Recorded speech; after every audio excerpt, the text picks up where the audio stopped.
game that everybody else is playing. You go through a ton more trials and tribulations than the random gamer, especially when you're having hundreds of thousands of people watching him. You know, that kind of helps him in a way deal with the pressure. But I think playing in a tournament versus streaming is just a whole different amount of pressure. Honestly, when you think about it, everybody in this lobby, everybody in today's competition, Peterbot included, they are so lucky that we're not on OG. Because Jynxzi would be flying, okay? He would be the dominating factor. But today's competition is all about our standard reload taking place on the Elite Stronghold map here at UTV, and we're heading straight into Game 2 with Clix immediately trying to aggress Higgs. Yeah, you already see in the feed, Cooper down, Mud's down, Winners up game 1, Hammy in the feed, early damage from Clix, which is going to give him a bit of confidence, try to push over. He does have a decent loadout, just no actual shields. He's trying to lurk, cut the audio visuals, the sound cues to try to get the jump onto Higgs. But the longer he takes in this situation, the higher probability of Higgs not only being healed up, but having a full loadout to fight back. And Clix kind of recognizing that the moment of opportunity has slipped by, so now he's better off just trying to take advantage of the spot. Make sure, get a little bit of materials, open a couple of chests, try and see if he can cut off some positional paths while Lacy, on the other hand, I think that this is smart from Lacy, though, kind of scouting the perimeter, making sure that they're not going to be immediately third-partied. Yeah, information is vital, especially in a tournament like this. It's allow him to try to reunite back with his teammate. But it's actually jumping onto Lacy. Higgs just going on the full offensive here, but Lacy catching wind of this play. Literally seconds before getting jumped on, even having an opportunity there to fire back. Good communication coming out from Clix as well, closing the gap to make sure that if Clix and Lacy did get in a fight, it's going to be together. But the damage has definitely been done. Higgs has essentially kind of been pushed out of the POI. Fossil Hole, we already saw that Raiden was a little bit further off of the distance. I think that Higgs kind of has a great understanding of the fact that it's just, the juice isn't really worth the squeeze. It is not worth overcommitting this early on. We don't want to be one of the first duos eliminated, and if I find myself in that constant rebooting cycle, then we're just not going to be able to play the end game consistently. Yeah, and they got a good spot right now. You see Fran going down, Rapid and Reet staring at each other, one above, one below, just trying to go ahead and drop that pizza down. He does have the shield keg, getting the shield up, but Reet does get the piece, but it gets stolen back. The Sentinel pumps Taco. They do so much structure damage that when you end up in a situation like this, it is a little tricky, but Rapid going straight on the offensive, freshly rebooted out of the sky is going to be Fran. Even with Reet putting down pressure onto Rapid, he still finds a way to get that elimination, and that's where you can kind of see Reet not necessarily going aggressive. He has to wait for Fran to get back in the game before he attempts any sort of offensive moves. It's definitely just so unfortunate right there because Reet had proper intentions. He was doing a decent job at playing a little bit of defense there, but you can only do so much when your duo is getting keyed off that fresh reboot as Acorn and Muda trying to see whether or not they can find one of their first eliminations in this game. And sadly, Wapo will no longer be able to run it through at their drop. Instead, he's going to have to hedge his bets elsewhere because Acorn and Muda holding strong. Big elimination there, and I honestly got to give a little credit to the other side, being able to stay alive as long as he did. Just kind of keeping Acorn on the run, but Muda just feeling a little bit more confident. I want to see him kind of farm up, be the resource gatherer that they have. Right now, only 6 builds. It's not going to be a ton. It's definitely not what you want to have with you into the end game. Coop taking out Guapo. Rise just trying to stay alive. The 12-second timer has already been started. So probably just a few more seconds here. Shockwave just in case to try to not only get distance, but move on over towards that drop where a whole other player fresh off of the reboot starts to go for it. Does end up in the box. That's Rapid. Shots continue to fire. Guapo's there. This could be a big win for them because they not only get the eliminations, but they get that drop of loot. They actually needed this desperately too, and not only that, but they're doing a great job at pushing Coop back. That is until Coop decides to flip the narrative. Wapo has been knocked, so now Rise, recognizing he is the last standing member of his duo, he's got to be a little bit cautious, doesn't want to find himself eliminated before Wapo actually has a chance to get that reboot off, but Coop definitely sending a message here probably a little bit unhappy that the supply drop didn't go his way, but at the same time, not losing out on too much here. And this is a wildly different Cooper than we seen in last year's Pro-Am. Cooper and Zemi last year were playing consistent, playing placement, playing their game. This time around, you see like the evolution of Reload in general. You send one of your players looking to get elimination, and Cooper is taking that role for him and Zemi.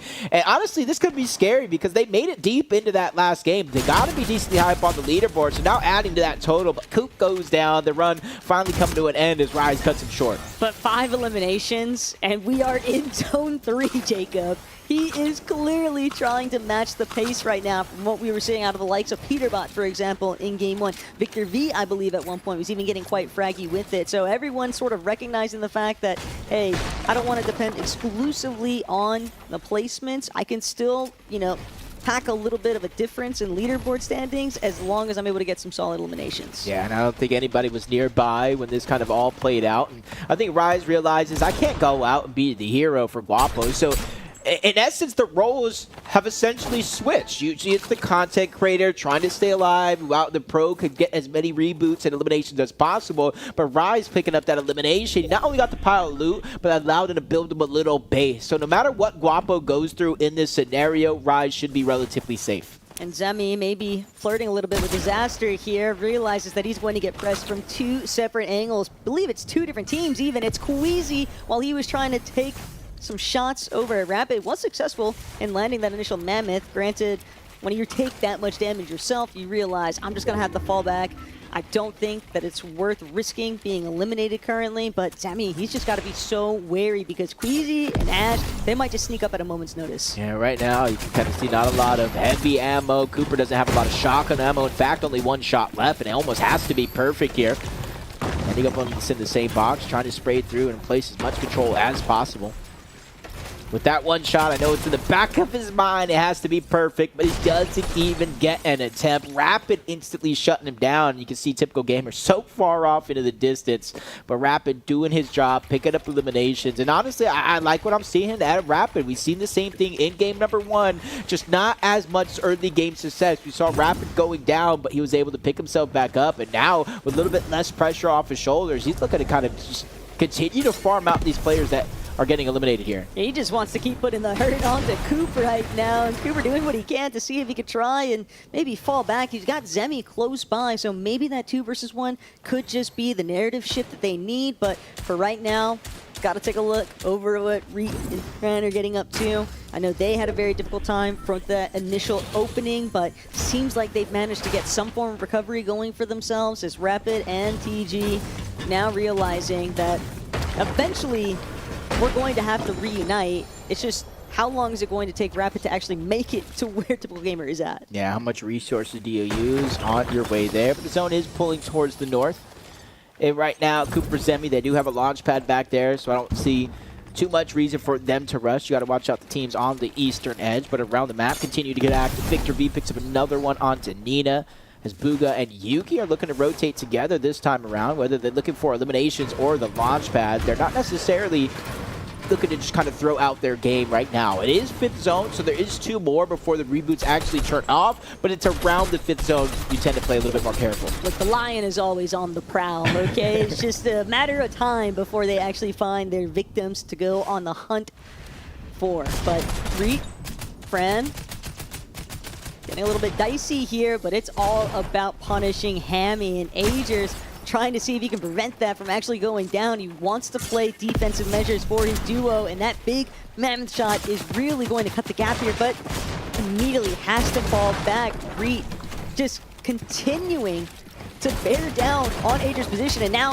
2 versus 1. Will he be able to tango still? Yeah, he went ahead and pulled aggressive. You poked the bear. Now that he's awake, he's looking to kind of start throwing punches right back. But Ager's using shockwaves, a lot of his builds, try to maneuver in and out, but third-party shots coming in. The annoyance from Frantic as well, trying to put down pressure. forcing him out of position, and Hammy is now down. So Agers, 12 seconds. You are on the clock. 26 HP. He's able to pop one pizza, but it doesn't give you much HP. It's all shields. He's still one shot away from going down, especially with the player knocking on that door. So let me tell you, it's not Halloween. They're not looking for candy. They're looking for the elimination onto Agers, and he did it. He survived long enough for Hammy to get back. And the movement is impeccable right now from Agers, but just long enough. They came down to the final wire, but now can Hammy do the same? Because you have to remember, he just freshly rebooted. That's a bat signal to the sky for everyone else in the vicinity, and whether or not Hammy's going to be able to follow suit, doesn't look like that seems to be the case. Believe Bugha actually did find his first prey of the lobby there, but now Lacy Clix, rather successful in game one, but you obviously always want to take it one step further as the matches continue to develop. Yeah, we're talking about, you know, how many games do you need, how many high-scoring games do you need to kind of take the whole tournament? You could have some hiccups. We obviously know there's going to be speed bumps in the road, so it's about how you handle it and really take control of your own destiny. A couple seconds here. The 6 zone is going to begin to close. So Taco, in about 1 minute and 5 seconds, reboots will officially turn off here in game 2. And it's really flying right now, and I'm expecting things to only continue to get more aggressive as the matches draw on, because players are definitely going to start to recognize this is where I can make my advantageous pushes. This is where we can try and maybe fall back a little bit more so, and maybe look to just play for the high ground in the later stages of the lobby. But for Primate Page, unfortunately, she is receiving the treatment currently, and it is going to be a rather difficult task to actually get 2 feet on the ground again. Not too many worries, though. 35 seconds. Still 35 seconds. Probably got 2 reboots left in her. Obviously, the 12-second respawn delay is going to be mixed into that as well. So there is a chance we see Primate Page touch 10 toes down yet again. But that chance is definitely slim. Shots connecting, the invulnerability there, but it wears off at the last second. No chance to cut that glider short. And it does look like maybe the elimination is going to go through, but you hear the countdown, Taco. Just now, reboots are officially turning off. It's not that. Is that we're watching Primate Page reboot back in, and the shots are just raining down from like 7 different angles, it felt like. It's just, you gotta essentially just hope and pray that everybody decides to stop looking at you when you're in that type of circumstance. But for right now, typical gamer, Rapid, second place game 1. They're looking for the victory royale, but it's going to be tough to follow up when TG loses all of his shield, nearly all of his HP. And he is fully exposed, but no one is willing to try and take a stab at it just yet. Even though he's separated from Rapid, I don't think that the other duos nearby actually recognize how far apart they were for a moment. Yeah, and I don't think most people saw how weak he actually got on that last exchange. But Primate Page actually making it back into the game. Acorn trying to save the day here onto Muda, but the build's getting sprayed away. He's not going to be the hero that Muda needs, but at least for now, Acorn's still alive. A full Flowberry Fizz, 3 medkits, so we could see Acorn here up to a 200 effective shielded HP, but he needs to figure out a way to get the time. Some of that shield is still popping off. Spray's still coming in his direction, but they have to reload. And that's the time Acorn's using to pop the medkit here. All eyes on me in the worst way possible. Fortunately, he does get that moment of recovery, kind of slowing down time for himself, but Ashal not going to be put in that same kind of situation. He is fully eliminated. It is Queasy left to his own devices, try and figure out whether he's going to actually be able to stay charging forward, but either way, try to take a gander towards that ultimate low ground.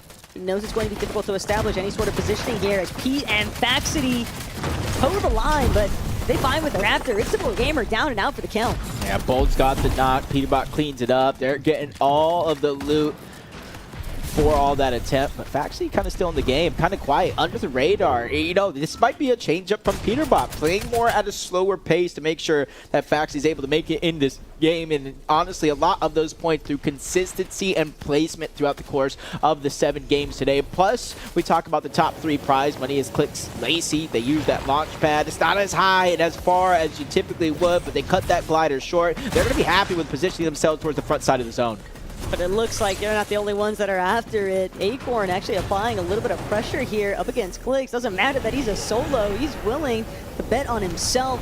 Bolts, though, seemingly having a little bit of an easier time kind of capitalizing on some of these solos left in the lobby, but look at Somerset and Muzz front side right away. They're immediately going to be joined by Poyo, though. So you always have to factor in who else might be following up. Higgs on the receiving end of some damage here, but doing what he can to try and stay alive just moments longer. Yeah, he has more than enough resources here to get the HP shield up, but what he doesn't have is the actual materials. One build left. Pausing here in a moment in time, he's trying to get the HP up. Doesn't want to take one shot and eventually go down, so he's lurking, trying to figure out if there's anybody in the backside of the zone they can catch off guard. Audio visuals not necessarily there, so he's going to have to dig deep in his pockets. Maybe start his second med kit now.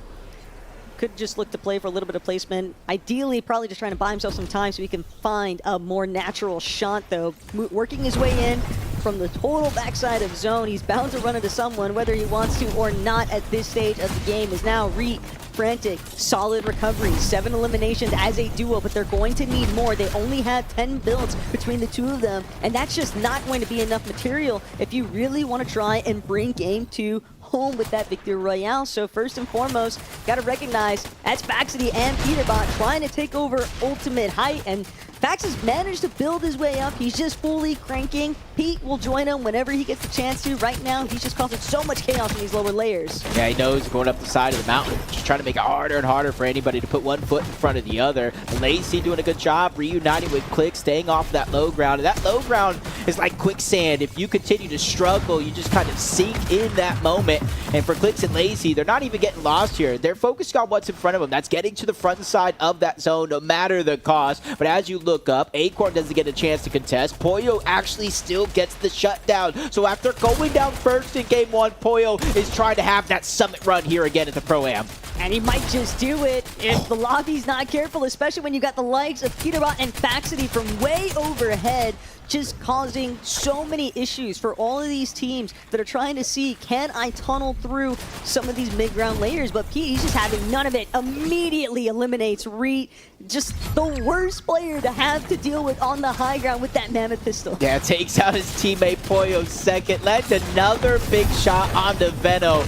And this is where typically in a real game, Veno likes to try to contest the high ground, but he's being pressured not only by Peterbot and Faxity, but so many other teams as well. Another shot just trying to break through the mold. Summer sits down. Muzz is going to be left by himself, and that's one of few solos left in this game. There's going to be 3 overall. Clix and Lacy, not one of them though. Pete just constantly sending friendly reminders to everybody underneath, though. You better tarp off your head. You've got to keep a cone overhead or something, because the moment that you're exposed, you are immediately losing like all of your HP with it. As now Fax, Peterbot, Fax largely probably just in control of making sure to tap Fizz, making sure that if they get chopped, that they won't go down for it. Clix and Lacy, on the other hand, they can't get the better end of the exchange. That's going to be Clix eliminated. Lacy following suit. Just too many players looking to cut them off. Yeah, Ron taken down as housemate Lacy, then Veno taking down Bolt, and now we have a 2v2. Veno and Ron versus Faxity and Peterbot. Some people have these as their top 2 in the entire tournament, but they have to figure out a way up. Ron is just sending it, but he gets tagged up by Faxity just a little bit. 38 HP, cannot fly into the zone. Veno goes up, doesn't find what he's looking for, so he has no choice but to go back down low. Looking up, misses that shot again with the Mammoth, but Peterbot is working his way on down, Taco. Yeah, Veno's not giving up anytime soon either, because Faxity has just a sliver of HP. He's doing what he can, and Pete might just leave him as bait. He's ultimately trying to see if he can take out either Ron or Veno, but it's going to be Veno who finds some of the opening shots here. Pete is incredibly low. The storm just ticking away, but Pete has got no HP left to work with. Ron and Veno just immediately shutting them down, despite not having that initial control of the high ground. It just didn't seem to matter. The moment that they were able to collapse on Faxity, it just kind of spelled disaster for Pete after the fact. Yeah, it's just one of those things, you know, just making the right play at the right time. And he's playing with stable Ronaldo. It may have been in the Stone Ages, Taco, but he is an FNCS champion as well.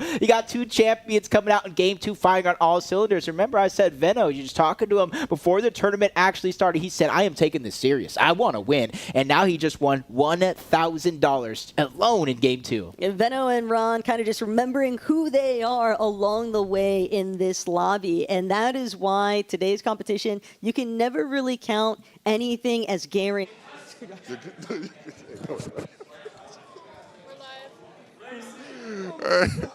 I'm here with the winners of game 2. We got a very emotional run right now, man. Yo, this guy's the GOAT, bro. This guy is the GOAT, bro. He's taking me back to my prime, bro. This feels like 2019. Oh my God. Veno, you're a bit more calm right now after that win. Maybe a bit of a nonchalant gimmick. But how you feeling after game 2?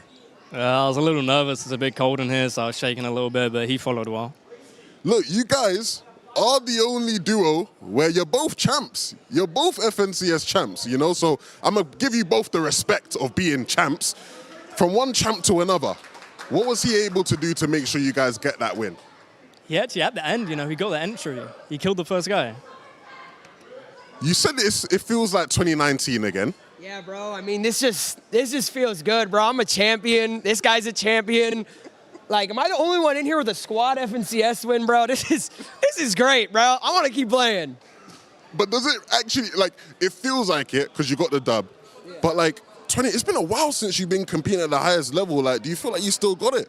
Oh, yeah, of course I got it. I think I'm top 3 here for sure. I think it goes Vino, Peterbot, Ron, Polo, like top 5, I would say. Is there anyone you're missing? Anyone I'm missing? Maybe Booga? Yeah, maybe, yeah. I don't know if you guys realize, but that final 2v2 was against Pete and Fax. Yeah. Say on God, I shit on Peterbot. Nah, that's bad. I saw Fax do skin tonight. That's why I started shaking a little bit. You didn't want to lose to Fax? I didn't want to lose to Pete. Yeah. Hey, a very, very impressive win there. You can't feed a horse water, but you can water the horse and you can feed it. God bless. I don't think we have to say anything more than that. I mean, that was unbelievable. Veno, get back to it, man. Another great game for you guys. Taco, Jacob, back to you. What a game 2. God, bro. You know, you don't...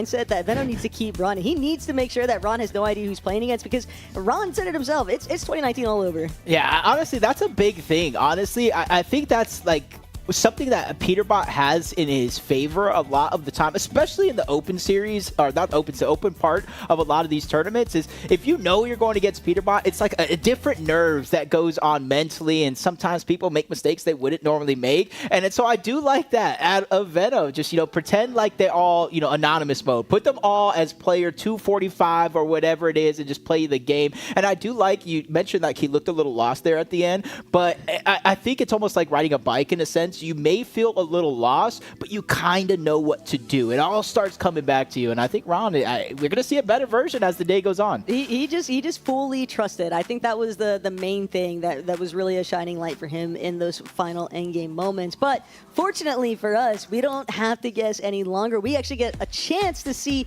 how this leaderboard is really lining up after these initial 2 matches. And already that win, along with their eliminations that they've built up, Ron and Veno with a decent buffer zone too over 2nd and 3rd place. I'm scared for them. I'm scared for them. And it's not even Peterbot and Faxley. They're in 3rd at 110, literally 1 point shy from Somerset and Muzz, who won game 1. But I don't see Clix and Lacy there at all. Ron took down Lacy during that game. Maybe he was letting him know between the game. Maybe we see Lacy go after Ron in that one. But overall, man, I'm liking this leaderboard. Kanata had another game. I think he got top 5, maybe 4th in that last one as a solo again. Kanata deserves all the credit in the world today. Yeah, I'm hoping that we can get a pre-game interview at some point with Arky and Kanata, because they've definitely been going through the ringer, and to still be in a top 5 position says a lot towards Kanata's actual, I think, player capabilities, alongside how well Arky is helping to establish and put him in that position to really close things out. Yeah, I might say his name wrong. Forgive me, but I think Spuds is his name out there making content. He did like a full breakdown. Yeah, he did the full breakdown, and I was actually watching it, and I was using that as a way to learn some of these players. You know, he put Primate Page and Bolts in the lobby filler section, and Bolts is firing off 9th place, 63 points. 6 points shy of 8th place, 11 points shy from there. Hey, Bolts and even Primate Page, because when I thought she was going to get eliminated, she actually survived. That's more loot for Bolts in the end game. It did seem to kind of help separate a little bit. It gave them some room to breathe when she was actually able to land and not be fully eliminated prior to the reboats shutting off. But at the end of the day, Jacob, there's still 5 more games left to go. So this leaderboard is very prone to changing. And hey, what did Queasy say at the very start of the day?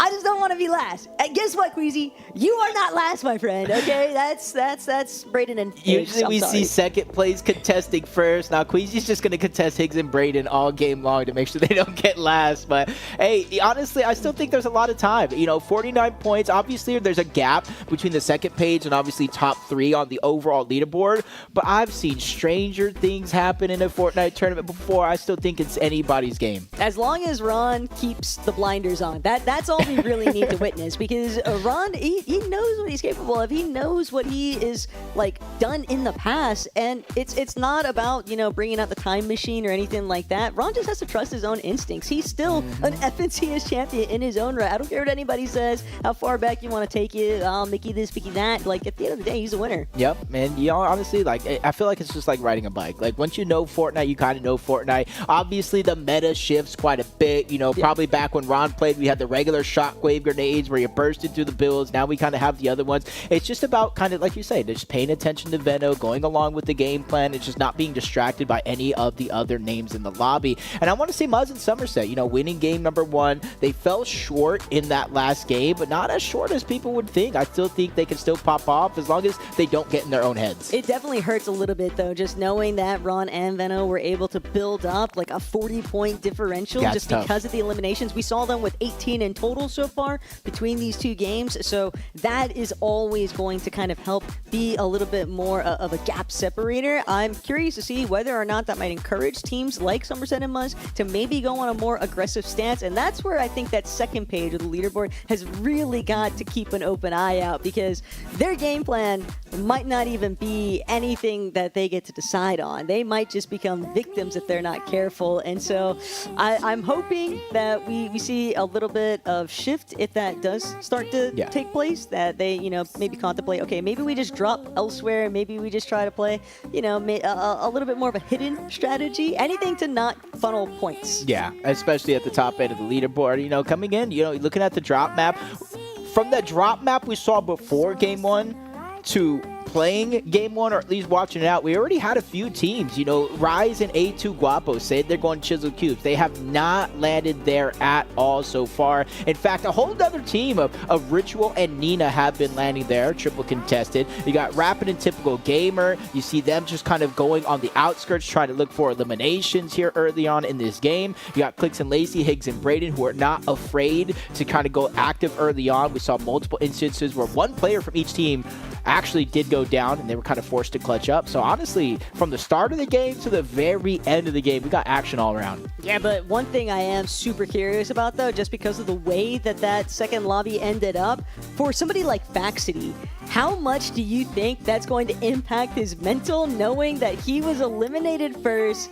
in the closing moments and that it was against probably one of the last teams he would ever want to lose to in that kind of instance, right? It was Veno and Ron. Of all the teams here, that's got to be like top 2 of the ones that he doesn't want to lose to in those circumstances. So I am very interested to see how they're going to actually bounce back from that. Yeah, let's just take this moment right now. Actually, I think Levin has a couple players on the floor. Levin, let's see what the strategy is for the next game.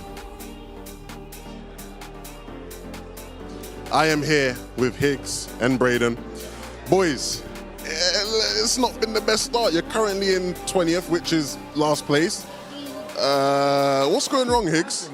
Hey, you know, we aren't trying yet. You know what I'm saying? We're just saving it for the next games. We've had an unlucky, unfortunate cause of events. You know what I'm saying?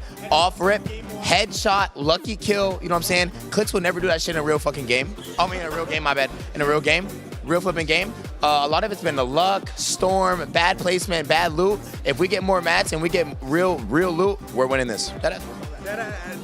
Dead. Yeah, okay, yeah. Okay, so clearly you guys feel like you've been a bit unlucky here. Oh, yeah. All in luck. What has to go in your favor to make things work? You know, get some good loot, get some free eliminations, No, we're just going to start keying. I'm sending him off. He's going to kill Peterbot. Is he surprising you with his abilities on Fortnite? Yeah, he surprised me a lot. In Good surprise? Yeah, I'm very surprised. Would you describe Higgs as a good leader so far after these first 2 games? Yeah, so basically the first game, Higgs just told me, yo, just carry this, carry my loot, drop me all your mats. Basically, I was his medic for the first full 2 games. So, yeah, I think he's a really good leader, bro. He teaches me how to follow him, he puts me on a triangle and then opens it so I land on the bounce pad and jump away. So I think he's a really good leader, bro, genuinely. Obviously, after game 2, you're sitting 20th. Yeah. What is the goal after game 7? First place. Good luck, boys. Good luck. I think you're going to need it. Back to you, Jacob and Taco. Don't need it.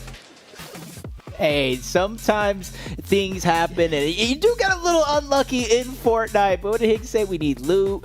We need to send him off. We need to go get eliminations. For some reason, they're going after Peter. But I think you should just work your way up, one place at a time, Higgs. Honestly, I think they got it. All they need is, like you said, like we start with loot, maybe another gamer sleeve. You know, Okay. Higgs wasn't dually sleeved. I noticed that Brayden had both of them on, so I think he's a little bit more locked with that alone.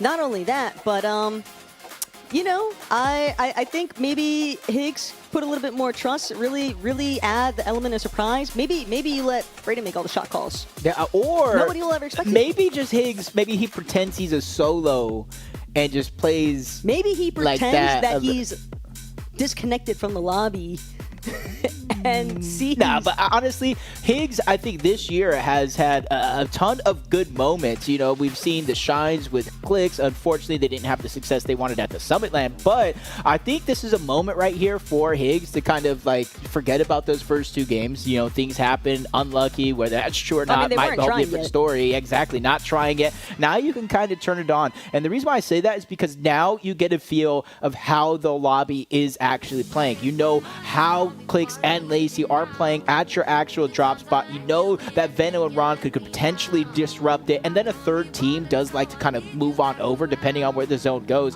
So now you kind of have some reps. So now there's just no excuses left for Higgs and Brayden if they don't show up here. Yeah, I mean, third time's the charm, and not only that, but they have been very successful in their initial mission here in today's competition, right? You lull the whole lobby into a false sense of security. They think these guys are in 20th place. They've got like 6 points. They are not a threat. We don't need to worry about them. And then boom, what do you know? Higgs flying. Brayden, not a medic, actually insanely cracked at the game, just immediately dominating the lobby. I can only imagine what they're saying across the stage, though. Even Faxity's getting involved. Oh, you're saying good teamwork out there, guys. Good Everybody teamwork. is really good at the game. But honestly, that was to me one of the biggest switch-ups from Game 1 to Game 2. Is in Game 1, we did see a lot of moments. Peterbot 9 eliminations. He went hunting for those eliminations, farming those players out of the sky. This time around, I feel like they took a slower approach, trying to get Faxity involved in this game. Because I think that's something that they have that some of the other teams don't necessarily have. Is a lot of familiarity, not only with each other, because I mean these guys are like brothers at the end of the day. They play with each other. Not very many teams can say, hey, I played 1, 2, 3, 4 countless tournaments together. So I think Peterbot, you know, just needs to continue to play at that slower pace. Don't worry about eliminations until Game 6, until Game 7, to when you absolutely need to close the gap. Because right now, it's been consistency the main difference maker with Veno and Ron. Look, all I'm going to say is for Faxity's mental, like, bro knows he's good for at least one. Think about last year. He got a Victory Royale when he was playing with Reason, and that wasn't a duo that I think anybody had. Well, we know for a fact they weren't expecting them to go into that competition together. Just unfortunate, you know, last minute hop in. But for Faxity, you have to understand, like, there really is no reason to be nervous. You just gotta trust yourself as a player, what you are capable of. We've seen Fax actually move in a lobby, okay? He is not new to this. He's been here before. Quite literally, last year he was here before, and I do think that he's good for at least one throughout today's competition. I would be a bit shocked if he didn't get a Victory Royale, because he's got to keep it rolling. He's got to keep that momentum from last year going. Yeah, and honestly, they had good chances in that last one if they can keep it up.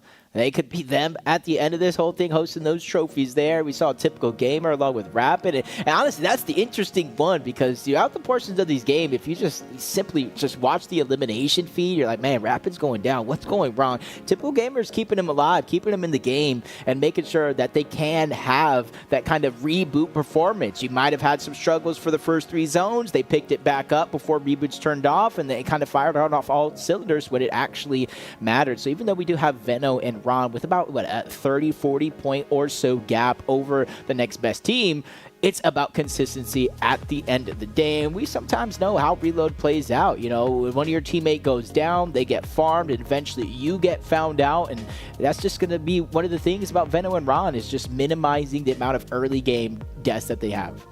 I think that it's always easier said than done. Obviously, from our POV, we get the whole visual of like what's taking place in every single one of these matches, but I do think that a lot of our competitors here today in this environment, you know, they're starting to get a better understanding, and I think part of that might even just be making adaptations that aren't necessarily sending somebody off as a solo to go try and rack up some eliminations, but might just be playing it from the starting point with your duo side by side, because I do think that for some of these players, it's been a little bit more of a hindrance going for that solo mentality as opposed to teams that we've seen just try to rock it out together in the early game, set themselves up for a solid mid and end game, and just be able to kind of stay one step ahead of the rest of the pack, because when you're already next to each other, it's so much easier to get those fluid rotations off where you're not being punished with every single move you make. Yeah, we've already seen instances where Clix and Lacy get an initial elimination and they kind of hunt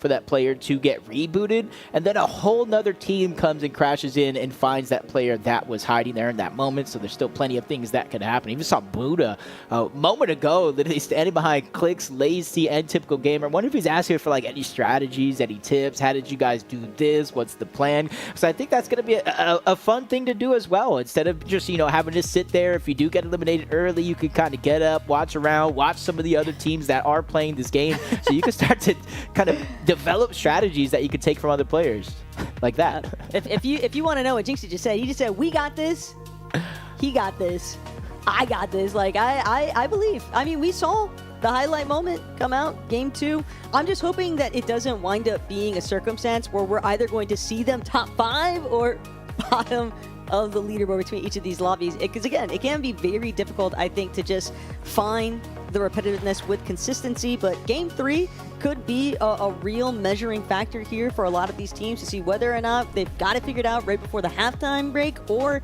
if they maybe need to spend a little bit more time reviewing things during that little bit of downtime. Yeah, and honestly, you know, from what we typically see, obviously the Reload Elite Series massively different from the actual Pro-Am, but we see a lot more teams kind of stay in the zone as Braden's just going for a contested drop with seemingly like on Lacy. 2 different shots coming in from both Clix and Lacy. They solidified kind of the first elimination of this game. And I'm not sure how it happened so quick, but there's already a team out of the game here. I almost fear it might be Braden and Niggs. It's hard to say, though. It's so difficult to actually gauge because the elimination feed is lighting up. Braden, don't worry. We got your back. You had Lacy. You were going to eliminate him in seconds, but he needed all the help he could get from Clix, finding those last couple of shots here as Veno really applying a lot of pressure right now to Poyo. Yeah, landing so close by to one another. You see, he already has 2 eliminations, so he was able to get 1 before anybody even touched down. Braden actually still up. Hicks was able to actually disengage elsewhere and stay alive, but Veno, he's the one that's going on the hunt for him and Ron. A little bit too far off. You see him start to make his way on back towards Ron, but still kind of eyeing, surveying the land. Is there anything that's pushable? Is there anybody distracted? Thought about pushing on over towards Agers, but the elimination happened too quickly. It's not going to be a factor, but now we got Ritual and Poyo facing off here. This is essentially a 1v1. Sometimes it's tempting to try in third party, but other times realize it might just work against you. As Poyo, even exchange currently with Ritual. They go shield break for shield break, so unfortunately, Poyo realizing that might have been the escape route there for Ritual, but instead he turns around. He's caught in his own trap here. Thought for a moment that Poyo was actually going to be the one going down, but instead gets the better end of the exchange, and Ritual has been knocked and eliminated. got to make sure Jynxzi doesn't get found out. While Pollo is going on the hunt, you see that they're in zone, and that Jynxzi has no white heals in his inventory, no med kits, no bandages, nothing of the sort. So Pollo needs to figure out, one, to either get Jynxzi healed so he can stay alive, or figure out a way to get Jynxzi out into the zone for safe. But Bugha ends up in a fight against Clix, former teammates from eons ago, and now Bugha is back, not only qualified for EWC, but taking down Clix here in Game 3.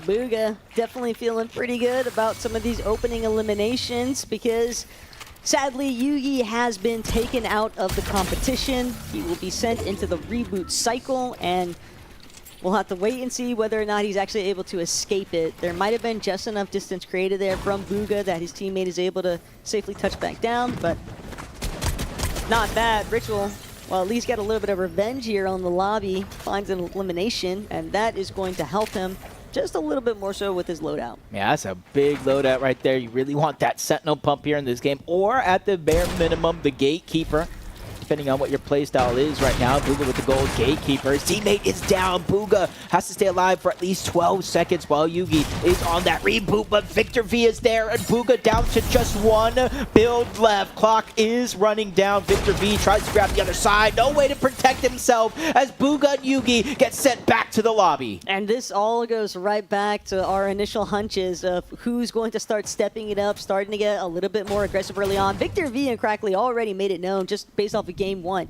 that they were willing to key, they were willing to get a little bit more fraggy with it, but now they're working against the clock. They saw the point differential between themselves and current first place of Ron and Veno, so they've got to just keep it pushing. And for Ritual and Nina, 3 eliminations is a great recovery factor. Unfortunately, it is coming at Hammy's expense. Yeah, and it's going to be tough too, because they're close to the zone. Hammy's just going to keep rebooting in that same spot over and over and over unless his teammate figures out another place to hide. Even seeing, I believe, Rapid going down to Agers yet again. Typical gamer, kind of leading the charge in terms of survivability for them, keeping them in the game. This is exactly what I'm talking about. In moments, you see Rapid being put in the blender, but they're having such great success when it comes to actual placement in these games. Yeah, but then we're looking at a team like Curve and Yusuf, and we've seen instances where Curve, when he's able to just let it rip, he is absolutely cracked as a fragger. Unfortunately, I think that he's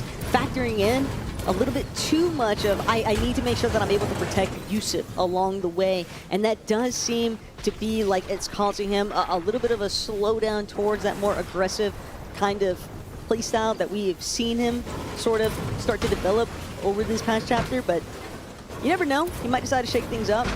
We'll figure it out. Yeah, I think a lot of the game right now is kind of piecing it together, seeing how things go. We saw some early success with a game win from Muzz and Somerset, and they kind of fall a little bit short in that last one. So they're just kind of biding their time. They're just not ready to switch up the game plan just yet. One game not going your way is no reason to panic just yet, as Sphinx, Raw Dog Moon seeming like they're lurking. Acorn and Muda do land over here. They do know both teams can test each other at the Elite Armory, but for the first 2 games, they went their separate ways. They weren't necessarily contesting each other, and now Sphinx seems like he has different things in mind this time around. Sphinx also lurking with an exotic shoddy is a scary sight because Acorn and Muda, it's going to be tough to get some kind of recovery factor if they are the ones that find themselves on the receiving end. The Sphinx's aggression is now frantic. Very similar methods here. Just trying to see if they can really rack up some elimination counts now. They are working against that leaderboard stance, and they've got a ways to climb. Yeah, and you mentioned the exotic Yoink shotgun and the other inventory. Now Reet has the exotic heavy, and this one essentially one-shots build, so you don't want that in Reet's hands in the end game, kind of dominating through as Curve tries to make the jump. Distraction coming down from Yusuf. I feel bad for Guapo. He was looking one way, and they Curve crashed the party from a whole other direction. And you can kind of see the slow pace. Instead of Curve going out for eliminations, hunting far away, he's staying relatively close to Yusuf. Realize gets 4th zone, we're going to be moving into 5th. Yes, you can go down, we'll get rebooted, but what does the position look like if that happens? Wapo definitely having some fun though with some of the outfit choice selections. I don't think he's trying to stay very incognito from the rest of the lobby, but Acorn and Muda scouting from overhead.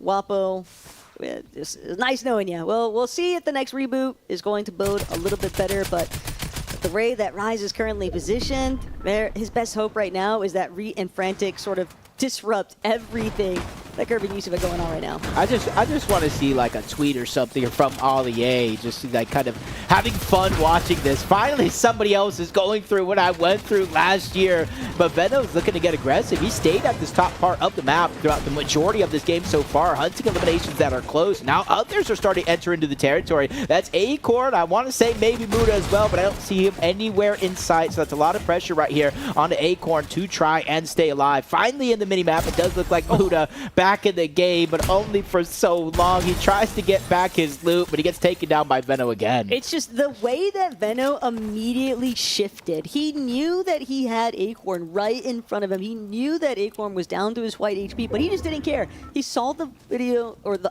visual audio footsteps, and just immediately shuts down Muda's attempts to try and pick up any sort of good loot.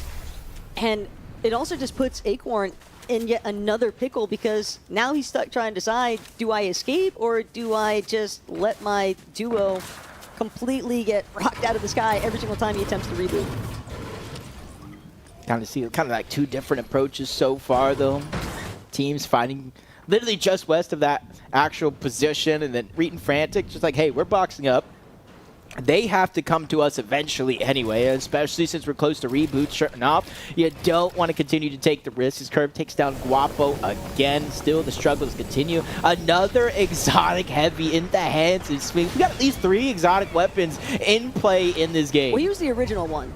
He was the spawning point, at least from what we saw initially. But it is interesting still that we have a couple of them floating about, because it also makes me wonder who else might potentially have their hands on some form of an exotic or mythic. Even Veno running it back towards when he had that mythic drum gun. We saw just how disruptive some of these weapons can actually be, especially towards some of our creators that might not be as savvy to what some of the items actually do.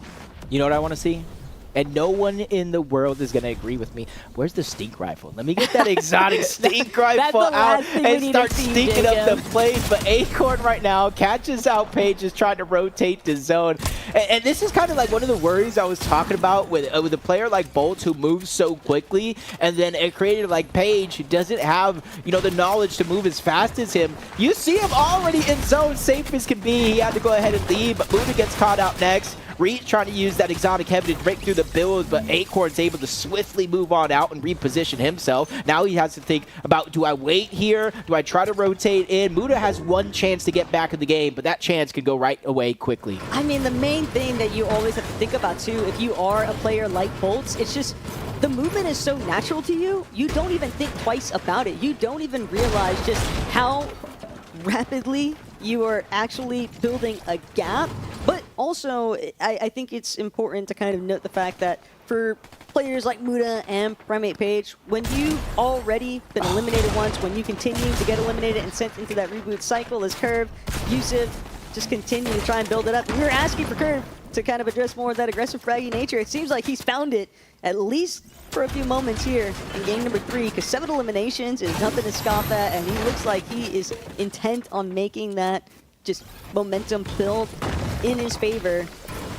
But again, just drawing back to the whole Prime Page Muda thing, you just gotta let your duos do their thing. Acorn, Bolts kind of just recognizing, I've just got a position for myself now.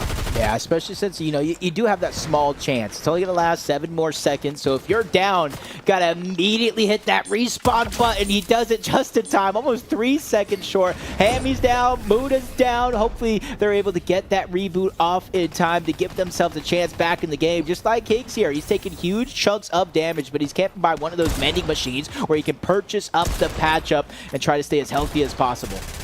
But it's really going to be a tough task right now for Angers, for Higgs. They are solos in a sea of duos. There's only a couple of teams that have been fully eliminated in this match so far. And Muda trying to not leave Acorn in a solo position, but he won't really have much of a choice. That is just the perfect cliff face to camp out. Ritual and Nina just have an absolute elimination trap set up there. There is nowhere for anybody to kind of cross through their turf without having to deal with those two. Yeah, and it looks like Acorn and Muda officially out of the game completely. Unfortunate things there with a team that honestly was looking so good. probably rotating a little bit too early in this game here. Struggles to make it up the side of the mountain. Clix and Lacy using their launch pad. And that was something we saw Clix kind of juggle with him. He wanted to keep the 6 crash pads. He knew there was a launch pad there. They could get a lot out of it, and he made sure to just juggle it on his way over. And you're seeing the success of the outside of the box thinking coming out of these two. And hey, I know Levin was having his fun in that interview with Lacy, but Lacy did make a special note of the fact that he is not a fan of just how quickly somebody could just crash out on your noggin. You can't really have a chance to anticipate it. You've just got to be super aware and like head on a swivel type of environment, because the moment that you stop looking up, that's going to be the instance where somebody fizz crash pads or overdrive grenades into the launch pad. Like, there's just multiple ways for a team to ascend towards that ultimate high ground position, and it's just going to make things very difficult for the team that's actually looking to play high. And it seems like I might be reading Fran for this one. Yeah, this is honestly somebody you really don't want to see on height, because we talk about pressure and, you know, spraying builds. He has 3 rockets. I don't think there's much left in Fran. They're very, very hard to find. He has the exotic heavy, which breaks through these builds, and then he has the spray weapon. There's a lot of pressure coming out, and Somerset and Muzz try to get to the front side of zone, hoping and praying it opens up in time, but it does not. They get sent back to the lobby, and this is where Reet and Fran, I don't know the chances of teams being able to look up and contest them, especially since even if you launch pad and Shockwave, that heavy has distance on it and it can pack a punch. But also with Muzz and Somerset being eliminated so early on, that is a prime opportunity for some of these other teams on the leaderboard to try and play leapfrog with their positions. Poyo, as a solo, trying to see if he can replicate some of that Poyo magic that we've seen in the past. It's not going to be easy. He's already having an opportunity to kind of survey the area. He knows that there's other duos in the air with them, but for Clix, Lacy, not yet having their chance to try and go for height, but it could also be a change in strategy. The way that Clix is looking up, though, I have a feeling he wants to try and take it over. Yeah, it really all depends. I see crash pads in the inventory. You can't really use crash pads to take height, or at least not safely. You can't always control the bounce, especially when high ground continues to look down on you, not letting you feel any bit of comfortability. Now the eyes are set onto Poyo. This is where it gets tough. He's a solo. There's only so much you can do and hold on as a solo, as Reet continues to go to work. Now it's the rocket. He knows somebody's down there. Doesn't want to let them survive for free, but then he gets distracted. Zemi, Cooper, they use launch pads to try to take flight. And unfortunately for Reet and Frantic, the one kind of thorn in their side throughout this match has just been their material count. They're going to have to drop eventually, or they're going to have to, they can get eliminations onto Zemi and Coop and take their material count from them, because as it currently stands, holding the high ground with that little bit of builds, it's just not going to be enough. Someone is going to be able to overtake, especially when they see these what builds. But the pullback on the zone, maybe just buying them a little bit more time. Yeah, oh my. They just immediately both look up. Damage on the Cooper. Finishes off with the distance on that exotic heavy. That's exactly what I was saying to watch out for. As Ritual Nina, they start to climb up the side of the mountain. They're met with Perfect Yusuf on the other side. As Angers takes down Typical Gamer. As Nina and Ritual using their quick movement, their ability to get up first to try to look down and fire off on any team, but they're just too quick to pass on by. All those opportunities go right out the window. They're able to pepper some damage in, but they just didn't get the closing shots for the full nuts, for the full eliminations. Right mentality, though, just trying to take advantage of teams playing from that ultimate backside of zone. Is now Clix, Lacy, their front side low, but they're looking to try and work their way upwards, and check it out, Veno and Ron. They fully understand. Reed's had enough fun. It is time for a new terror on height to take place here. And Veno going to utilize, recycle the launch pad alongside Ron, and they'll just avoid all of the chaos unfolding in the lobby right now. Yeah, that's going to allow them to save a ton of materials on top of that, but Rise gets a crucial elimination. Siphon barely keeping him alive. Luckily, he's a few inches away from the zone itself. 5 eliminations for him is huge, but being a solo, that's when things look tough. Kanata, another game alive inside of the top 6 as a solo. Probably one of the more consistent players, but and then Veno drops down, get the elimination on the Rise, bringing us into our final 4 teams. Veno got so many mats off of that too, especially when you're looking at this kind of endgame circumstance where it's crucial because so many teams have had to burn through a ton of material just working their way up and back down that mountain face. But now Clix, Lacy, immediately ultimate low front side of zone. They're going to have to deal with Sphinx eventually, but first and foremost, it's Kanata challenging from the backside, and unfortunately, he is not going to be able to stand tall in this one, but Lacy and Clix, they still might be able to shake things up. Yeah, they're dropping the shockwaves. They're splitting. It almost looks like they were going to try to go up, but Sphinx down below, causes a distraction, gets the down onto Clix. Now they have their eyes set onto Lacy.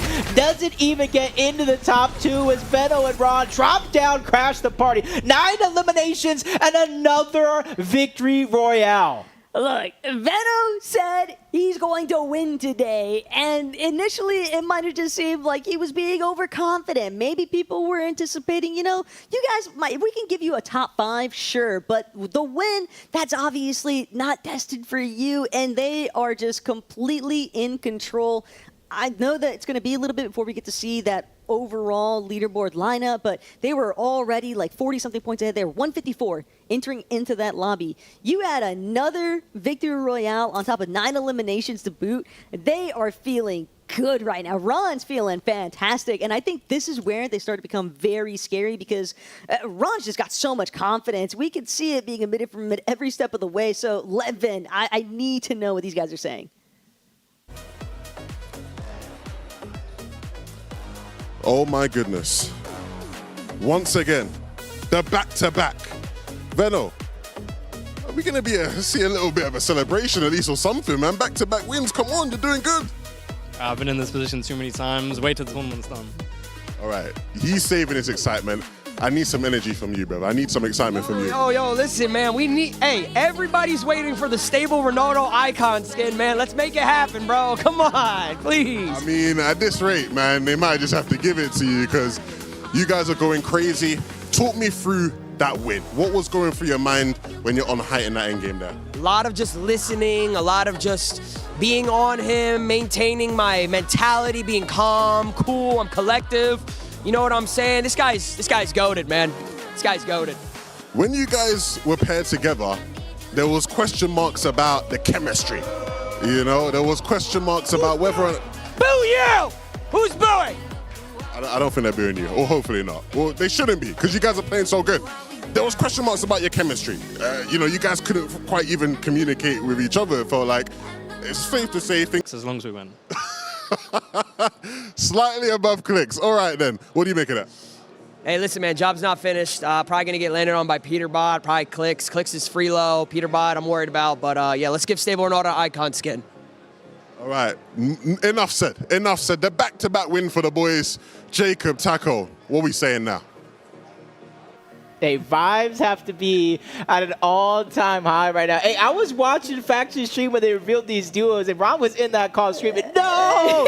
Anybody but Veno. What are you thinking now, man? He was devastated, and that's why it is even more funny to see that kind of like flip, because I think he's realizing Veno dealing with, you know, some kind of third division. Like, he doesn't want to deal with that. I'm sorry, Ron, you're going to have to get out of the mud yourself. But when it comes to a stakes money line that could be achieved here, well, Ron was technically right. The back-to-back victory royales, that's already 2K in the bank off of today's competition. And as long as they continue sailing in this direction, I think it's going to be very difficult for anyone to catch up. Yeah, he just made that pop in my head. A duo that couldn't even get out of Division 3 on NA West in first place at the FNCS Pro. And has time come a long way already. But hey, you know, Rise picking up some big game eliminations. I think Rise at A2 Guapo, you know, we were talking with Higgs, or Levin was talking about the lack of luck and how unlucky they were. A2 Guapo, man, I feel bad. He is just being put in the blender. And there's really not much you could do in a game mode like Reload, especially if you go down to the 3rd, 4th, or even 5th zone, where everybody's in close proximity to one another. You have two choices. Hope and pray you land 10 feet down onto the ground, or you have to just make it and beeline it into zone and sacrifice that HP. Unfortunately, I do think that we are starting to see a lot of the repetitiveness that's coming into the mix with some of the content creators that aren't being as lucky with the off-spawn situations. I think a great way to help them maybe potentially pivot from that is if they are led to a more isolated part of the map. You're going to have a little bit more sticks and stones loot, but if you're constantly being forced into a reboot cycle, you're already playing with sticks and stones loot. You might as well just head super fringe, outskirts, and just try to work your way in maybe, you know, out of sight, out of mind could be the winning method for just climbing a little bit higher up on that leaderboard. But I think ultimately, Veno and Ron have got to be feeling fantastic right now. Yeah, and I think Veno is just feeling more and more comfortable playing with Ron, and vice versa, of course. But you're seeing him drop down, get these eliminations, and feel fully confident that Ron is going to be able to hold his position. But oh my gosh, 238 points, a massive lead over second place. Nah, but Arky and Kanata in third? From everything that we've seen taking place so far today, I think Kanata has been top 5 every single endgame so far here today. Whether or not that's going to, you know, stay the same is irrelevant. The fact that he's even in this current position, impressive stuff. I think that team chemistry is certainly locked in, and it's crazy to think about too, because kind of similar to how it started with like Ron in like the prelude to this tournament, where he's like, no, anybody but them, I'm out of here, like I'm not participating. Kanata, I don't think necessarily had all the confidence in the world in his duo, but I think that obviously Arc has figured something out to help get them that extra mile that they needed, because Kanata, we know you are a fierce competitor. You're going to be able to clutch, but you've got to have your duo through some parts of it. Yeah, he's only what, 7 points away from second place. But you have what is it, Crackley and Victor V also with 26 eliminations, matching the pressure of Veno and Ron. It's just the placement, the lack of consistency. As we look on over to page 2, though. Look at that at the bottom. Queasy had 1 goal, and you're 3 points away, buddy. Just not get last, but Higgs and Braden kind of pop it off. And that was the thing, too. Even though Higgs and Braden, like throughout the course of that last game, we saw the struggles that we're getting through, but there was a point in time, like Braden was getting put into the blender for so long, he actually ended up being able to finally touch ground with Higgs, and his loadout was much better than when he started, because he was able to spawn with that assault rifle, the attack shotgun, the minis, and the chug jugs.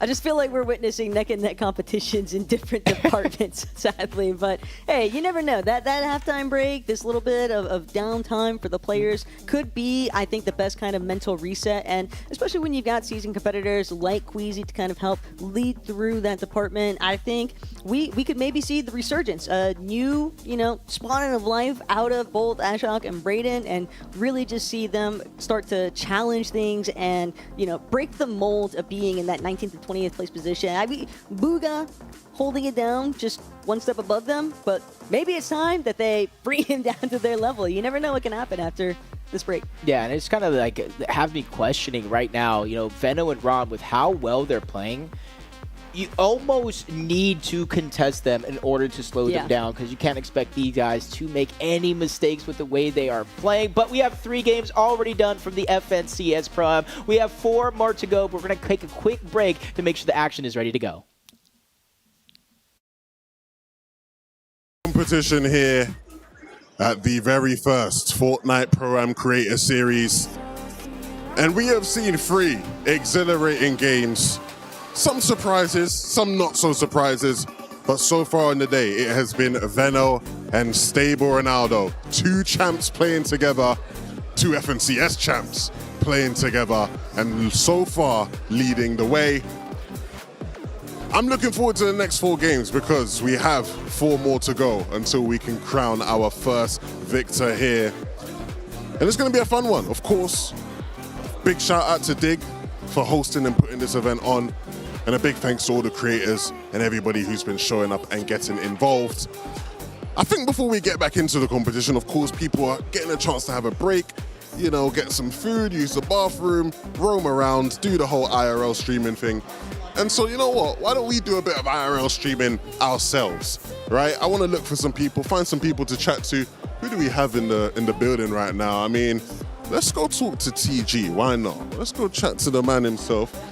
Yo, TG, my brother. I'm doing good. How are you doing, TG? Great, I'm doing great. You know, we start off hot, got a second place, and then kind of, you know, we got focused second game, a little bit rough, but we got a new plan. We're locking it in. I think we're one of the best teams here for sure, and we're going to show the world. Can you give us maybe some hints, like a tease of what the change in strategy is? No. Okay, you know what? No, that's fine. That's fine. You know what? I'm cool with that. I'm cool with that. Good luck, brother. Good luck. Good luck. Good luck. I think the players just got a warning here. I think the players just got a warning about, you know, not a warning, but just to let them know we're getting started very soon. Okay, we got our first place player right here. I want to talk to Jynxzi. Yo, Jynxzi. Oh, okay. We're in the middle of a TikTok right now. Okay. Amazing. Jynxzi, man, I really wanted to chat to you because you are now 3 games into your first Fortnite competitive LAN. And last. Look, man, I can't compete. There's kids in here that are doing 7 edits in a second. I can't even rotate, man. I've gotten shot out of the sky 3 times. I can't compete, man. This game's too hard. No, but there's 4 games left, bro. Like, it's not over. I know, I can't even get a kill, let alone winning. That ship sailed an hour ago. I just want to get an elimination. You still haven't gone yet? We set the goal for like at least one thing. I've done 84 damage, sir. That's all I've done.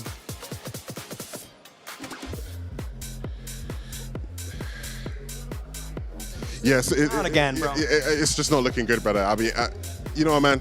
Good luck, man. Good luck with the rest of the day. Good luck. Good.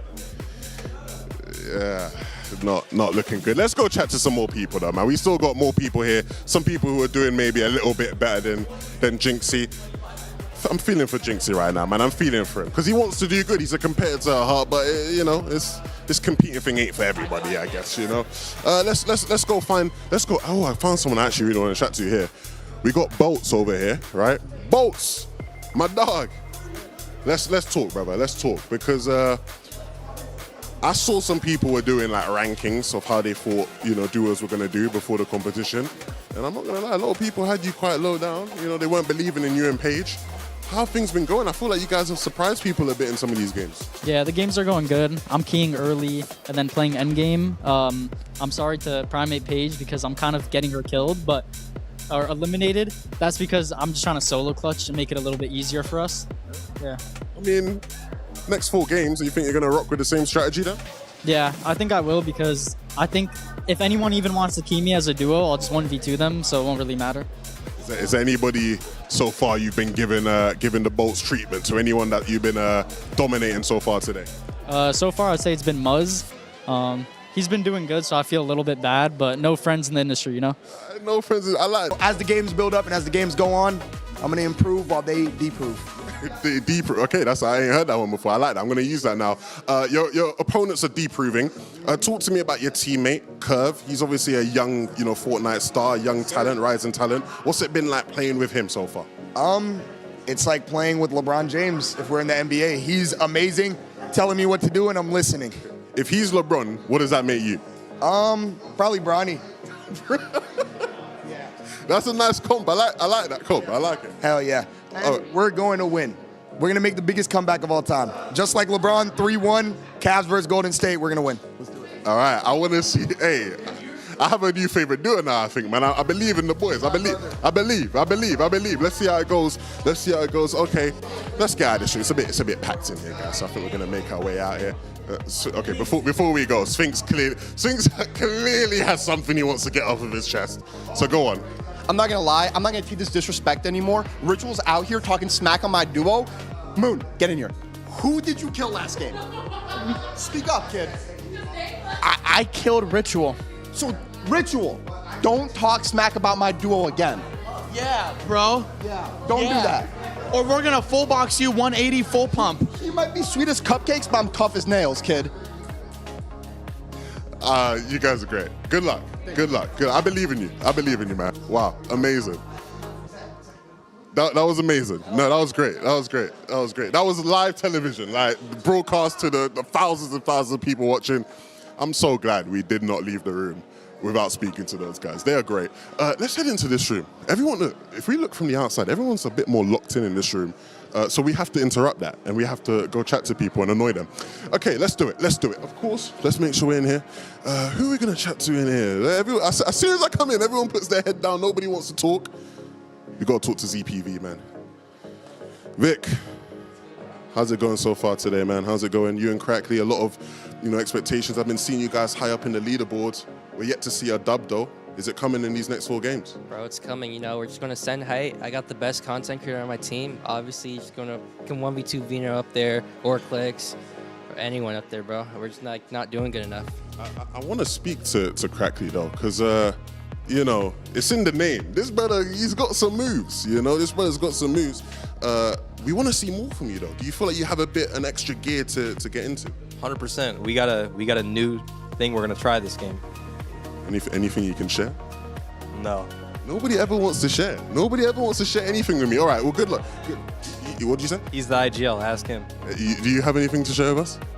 Sending height. That's all you need to know. Sending height. All right, that's the strategy right there. Look, hey, he already knows what I'm about to say, man. I've been seeing you in some fights. It's not been going well. Just shortly, like, what's going to have to change here? I'm just going to have to start fighting everyone and winning the fights, I guess. All right, we want to see big things from the ages, man. We don't want to see ages, you know, down in the stands. We want to see him high up there.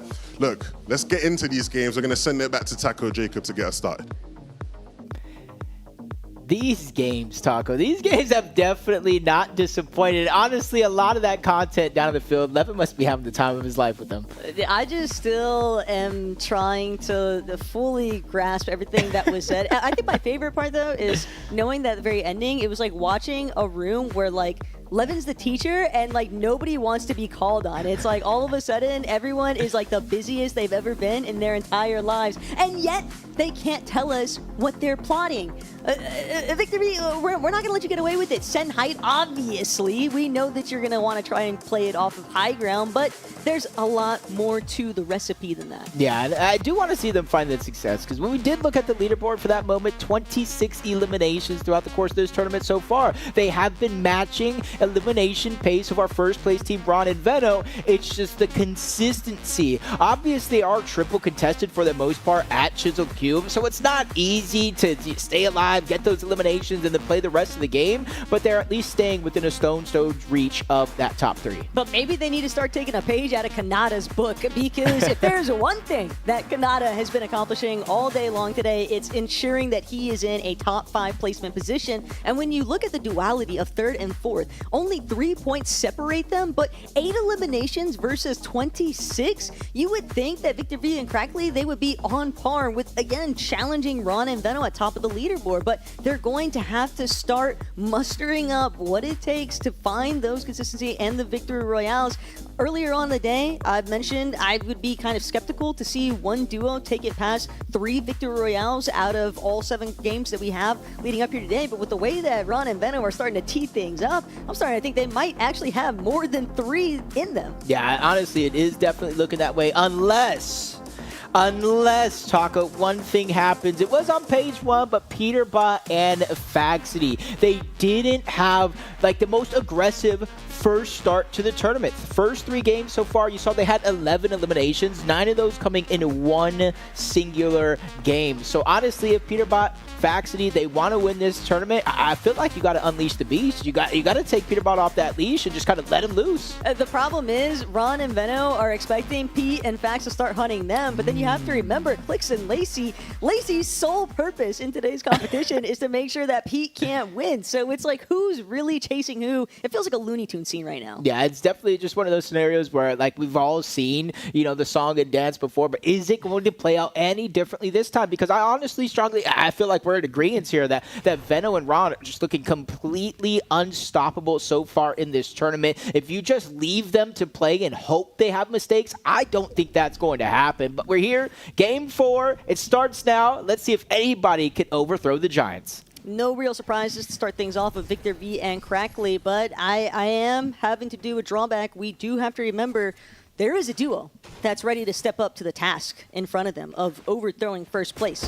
LeCurve and LeYusuf might be the real key component here from second page of the leaderboard to first, and then first place overall. That's what it's really all about. But Braden, utilizing a strategy of just holding the glider overhead, trying to stay alive, trying to make sure that Higgs aren't eliminated super early. From one scuffle to the next, typical gamer. Getting a little bit too close to comfort on the Rise. He's going for the chase. Misses that first man with the shot. That would have made the difference. Rise able to hit him with the 180 as he's bouncing around. Take down typical gamer. And again, I feel like you heard Agers call it out, and I think a lot of people are feeling that same pressure. If I have any chance of coming back in this tournament, I have to start to get aggressive and close the gap with elimination, and Rapid just catching Guapo out. Man, it's just unfortunate circumstances. Even when he's trying to play safe and farm up, they still found him out. Yeah, welcome to Fortnite, Guapo. That's all that's really left to be said, and this is a whole different type of beast to try and tackle. But Ritual, Nina, solid start. 1 elimination already onto Higgs. We could see in the elimination feed, Clix was another player that had been eliminated at one point, but Queasy now dealing with the tall task here of trying to make sure that he doesn't get eliminated. Let's go, Jynxzi. By Jynxzi. Jynxzi's cranking up. Jynxzi trying to build. Yes! Queasy's down! He did it! He got his elimination! Jynxzi on top, and what an elimination it was! On to Queasy, a global champion. Jynxzi just completed probably a bucket list thing off of that one, cross it off, get that elimination. Could this be a new Jynxzi in the second half of the tournament? We have to wait and see, but honestly, Queasy going down earlier on. Sometimes you just drop thinking you're going to get sneak up on somebody, get a free elimination, but Jynxzi definitely turned the tables there and has to be feeling confident. The way that we saw Jynxzi tarp upwards, though, cinema. And now Pollo just trying to keep the pain brewing right now. That's kind of salt in the wounds, I think, for Queasy's competition here today. The highlight from that instance is unfortunately going to plague him for a while on socials, but it doesn't distinguish the fact that Queasy is still goated in his own right. CAMPANITA, on the other hand, dealing with a whole different world of trouble here.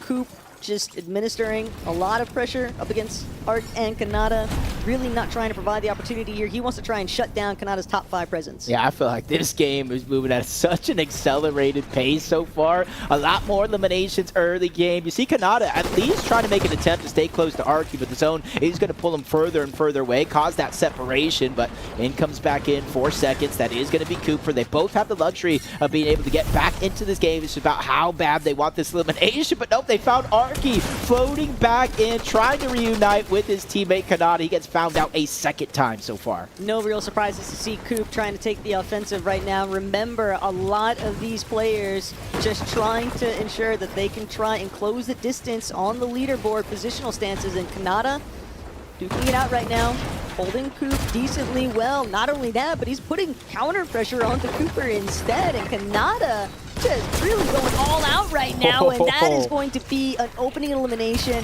that he needed. Just sort of stem the bleeding right now and allowing Archie a real opportunity to touch down. Almost gets caught lacking right there with the last second pickaxe pull out as Higgs and Braden. Interesting strategy from Higgs and Braden this one. Higgs dropped it down first. He actually got eliminated, but Braden just held his parachute out. He said, hey, if I don't touch down, they're not going to know where I'm at. He was able to get Higgs back in this game, and they changed up their drop. They saw how many teams were moving towards the north side of the map, and they immediately tried to change course over towards Tears of Cube, which isn't necessarily a bad idea, other than the fact that Victor V and Crackley are landing over here.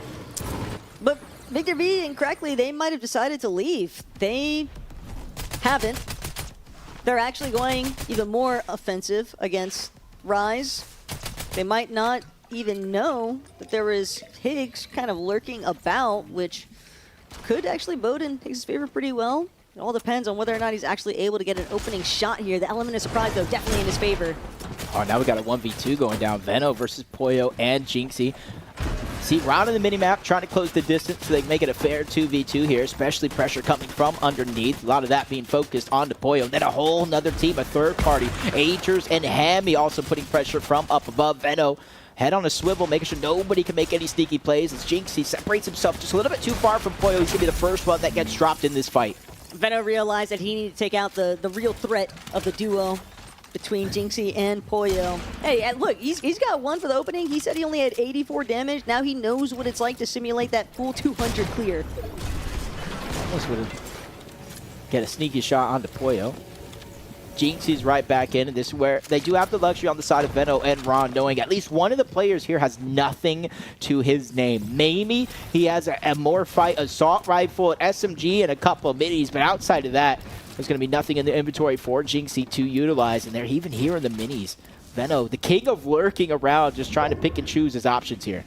All right, Venom maybe also cognizant of the fact that, hey, we did just see a whole different duo. We don't want to get caught out in the open and find ourselves actually becoming victims of a third-party scenario, because we've seen how many times has a single Mammoth pistol shot or even the hunting rifle just immediately been able to shut down a key opportunity, and that's something that Venom and Ron are trying to avoid. They know that they are public enemy #1 right now in this lobby, and Pete just waiting in the wings right now. Whether or not he recognizes that that's Veno and Ron is still left to be unsaid, but at the same time, he's just holding teams at bay that are trying to make their approach into the edge zone. Yeah, it's very, very important, especially with Peterbot nearby, that Veno and Ron do not go down. They do have the chance, you know, getting rebooted. We've seen it, getting back into the game. But as soon as people know it's you, they'll see all that information in the feed. They'll just go straight on over the fresh reboot player as Peterbot gets the full box onto Paige, sending her right back to the reboot. Luckily for her, Bolts is still alive, and Bolts kind of playing into that strategy. You know, he apologized. A lot of his quick moving does get Paige eliminated due to bad positioning, but it's for the greater good. And I think what you can appreciate too about Primate Paige is that she's taking it in stride. She's not frowning upon Bolts' strategy. She's fully accepting the fact that, like, hey, if I've got to be the standout component here where players are going to look at me instead of you, fine. Because what that means is Paige and Bolts still on that first page of the leaderboard. And I think that that is a position that not many people would have taken this duo for at the start of today's competition. I can agree with that 100%. Pulling off a big surprise here. Veno and Rod, though, they don't want to travel on foot if they don't have to. There's a lot of launch pads around the map in the Elite Strongholds map, and it's those extra long launch pads. If you mix it with the Fids, you mix it with the Shockwave Grenade, you go further, you go farther, and that's the tool in the tool belt right now for Veno and Ron to make sure that they go underneath the radar, or in that case, over it, so teams don't get a lick of information about where they're at. Victor V and Crackley, though, 5 eliminations in total. They are definitely staying on the same pacing that we have witnessed from this duo in the previous 3 lobbies, but now it's about conversion factors. You need to make sure that you are finding a top 3 placement if you really want to play catch up to where first place is at. There was about 110 points separating them heading into this lobby, and it's not going to be easy because you are also dependent on someone eliminating Veno and Ron along the way. You don't want to allow them to keep building up all of those placement points that they've been seemingly gathering no problem the past couple of lobbies this past 2 victory rounds. Narrowly missing that hunting rifle shot. Muda missing a couple shots as well, which is going to allow for Hammy to touch 10 toes down, reunite in the same box with Agers, but you see Rapid lurking around, trying to play sneaky. Him a typical gamer so far. When it comes to their success, it's early game eliminations mixed with some consistency to get their placement on the overall leaderboard. Ash out continues to struggle. We are now moving into the 6th zone, so one more zone, Taco, before reboots turn off and all these eliminations finally start to count. A little bit of a tussle here. Wondering if maybe TG and Rapid are trying to potentially fight for that loot pile that was just 1 box ahead of them, but it's just not really worth risking their current position. They're not going to continue to try and press the issue against Agers and Hammy, but this is also a match where we're actually getting to see glimpses of Hammy in a standing tall position. Hopefully that's not going to be the caster's first opportunity for him, but like to see like the signs of life really starting to kick in here. Yeah, you can see now Raw Dog Moon and Sphinx. Yeah, sometimes you just take down a pro player like Ritual, and you start to think, maybe I can do this. Look at like the little engine that could. I think I can. I think I can. Sometimes it just starts with that mental confidence, but you see on the outskirts, Puga and Peterbot, Faxity and Yugi now enter into the mix as well. Instead of just clashing, they're just trying to let the dust settle. They know the potential. You see third-party shots start to move in, especially if they're stuck on the edge of the zone. Puga knows better. He's not trying to take this direct matchup with Peterbot and Faxity. He's just trying to have a slightly established position, a little bit of elevation to work with, but they're in zone. That's what matters most right now, and he'll have an opportunity to kind of check out, see where the rest of the lobby is starting to rotate through. Gonna go ahead and also drop that pizza, just carry the slices with him. No real reason to try and delay that any longer, as Higgs and Braden also seemingly on a stronger stance in this lobby. 4 eliminations for Higgs. He's definitely got the ball rolling. Yeah, now he's finding some extra crash pads, so he has mobility, which is a huge tool in the tool belt. But even though Brayden is still alive, you can see that they're not working together. Higgs is in the front side of the drone. Brayden is trying to play catch up. There's a lot of information being passed around right now to try to go ahead and allow for Brayden to rotate swiftly on over and reunite with Higgs on the other side. But it looks like he has things of his own. Goes for alert play, ends up in the box. Big shots being fired, but 2v1. He needs some help. He needs a way out. And with 1 HP, Taco, he finds it. 1 HP in a dream right now for Higgs, but it could quickly turn into a nightmare scenario because he's trying to see, where can I escape? Where can I break through? But that duo, they know he's incredibly weak, and yet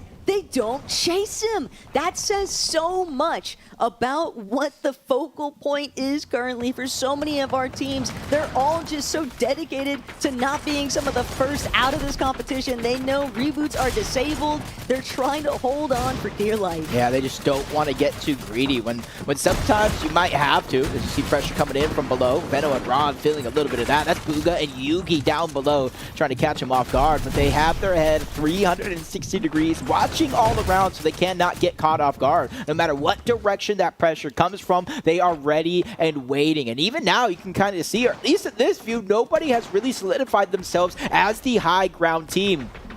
Bolt's maybe a little bit of the pseudo height factor. He's parked down decent enough tunnel, claimed enough space to maybe make other duos in the lobby believe that that's a strong duo holding tall, and with the way that he's connecting shots, Hammy, I'm sorry to say, you are victim number 1 from this POV of Bolts, but will he be able to actually make it to the body? Doesn't necessarily need the material just yet, but it just always helps. I just realized right now, Bolts and Private Page are both still alive, but they are nowhere near each other. Hey, you just cover more ground, maybe get more loot, and I might have cursed her right there because Yusuf actually picks up the knock and elimination onto Page. That was Curve and Yusuf that you saw getting aggressive onto Higgs. He's surviving with 1 HP, and they're probably just trying to take it 1 foot in front of the other. Don't get greedy because that can lead to your team going down overall. We've already seen it so far today. And Curve knows he's ready to administer some alley-oops there to his teammate Yusuf. Just see how far they'll actually be able to make it in this 4th lobby. But Ron, Veno, starting to make their approach. Looking back, Ron, a little bit quick on the trigger finger there, but that just tells you he's aware. He's ready for anyone to come his direction, even if it's his teammate. Yep, anybody can get these hands for the first time today, though. It does look like Kanata has been eliminated outside of placement points, unless Arky is still alive, of course, but 16 teams remain. 1 more does need to go down before it starts to play a role and the points start to add up as Pollo kind of losing tracks of Jynxzi for a moment. Yes, no shockwaves in order to make it back up. He does have the build, but he's getting flanked right now by Higgs. He's rushing forward, closer and closer, reloading at the worst possible time. That could be Higgs who catches him off guard, leaving Pollo all by himself. Too quick for Jynxzi to catch up, but for some reason, I feel calm, cool, and collected with Pollo being by himself. It's a tough break for Jynxzi. He's doing his best to try and reunite with Pollo, but sometimes that's just how the lobby breaks down right in front of you. Reed doing a great job now establishing that frontside low alongside Frantic, but they might actually have to deal with Curve and Yusuf in a few moments' notice. Meanwhile, Ron, Veno, what they've done so well, where they have really excelled, has just been staying out of the thick of the action. And right now, it's all down to whether or not Victor V and Crackley can actually be successful in their opening strategy, take height. But there's still other parts to it. Yeah, they landed at Chisel Cubes, and Victor V said it himself, like, hey, we're just going to go height and see what happens. And right now, they're seeing it all play out. Nobody really having a chance to look up, including Reek and Fran, where they were able to pick up 1 elimination there and get some of that loot, trying to keep themselves looking strong, and they have their focus on the Higgs, the backside of the zone. No shots actually connected, so Higgs doing a good job of handling that pressure well. Crackley and Victor V, though, looking very established right now. A little bit of a chop, but it's not going to be one that affects them. They're just going to keep tapping on the Blueberry Fizz, though. Try and make sure they prevent themselves from succumbing to fall damage. Peterbot and Faxity fully eliminated, though, and the placement points are starting to cause a little bit of an overbearing issue here, but still a few more lobbies left to work with. Right now, it's all about whether or not Spinx can get the job done as a solo. Yeah, Lacy doing exactly what he said he was going to do. He was the one that took down Peterbot, sent him all the way back to the lobby, so we still have first place alive, second place in this game. Higgs is trying to get themselves up the leaderboard with only 9 builds left. Bandages, Fizz, literally working with the bare minimum in terms of an overall loadout. Especially, you got to realize there's a team above, below, all around. Clix and Lacy doing the same thing, but it's Yusuf that is getting a lot of that pressure along with Curve. But Clix and Lacy, they want to stay too distracted. They still want to make sure that they maintain a little bit of leverage. To force the layer swap at this point, it's going to be very difficult for them to actually contend with the team on height. And Clix, Lacy, maybe recognizing the fact we just got to deal with the teams underneath us or on our layer first before we worry about what's going on at the high ground. Crackly and Victor V are having the time of their lives currently, though. But when you see the wood builds start getting busted out, you know that that's a duo that's hurting for some materials. Clix, great refresh onto Spinx. That's going to buy them a huge lifeline for builds. Yeah, even Lacy just trying to go in and get some of those materials from a fallen player. Even if it wasn't his, he's still trying to make these moments count because you see they're almost down on E. And luckily for Victor V and Crackly, we're not going over recycled builds. So all the players down below, they have to build outward, expend that material. And even see a med kit being passed around, probably a just in case. But Venno has just been knocked down. Not sure if Ron is still alive, but this is the golden opportunity for Clix and Lacy to play catch up. Good moment, cycling there to the end for Clix. His Curve will also follow suit. Clix, Lacy, they are really starting to heat up in game 4 here. 7 eliminations already. Let's see if they can add more to the count. They're going to need every single little bit of placement points and eliminations they can get. Artie Moon just narrowly avoids it, but Muda can't say the same for him. Clix finding yet another elimination here.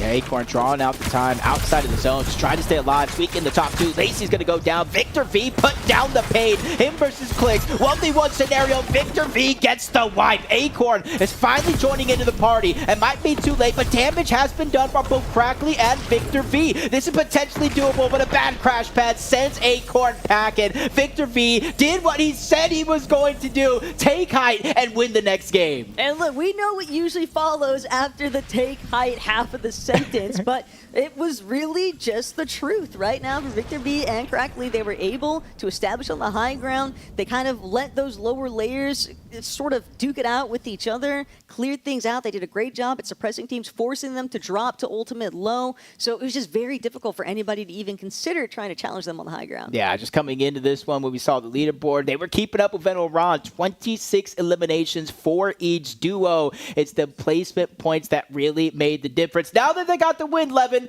let's see what their plan is for the next game. All right. Before the game started, I came to you guys and I said, what's the strategy going to be? Vic, you said it was height.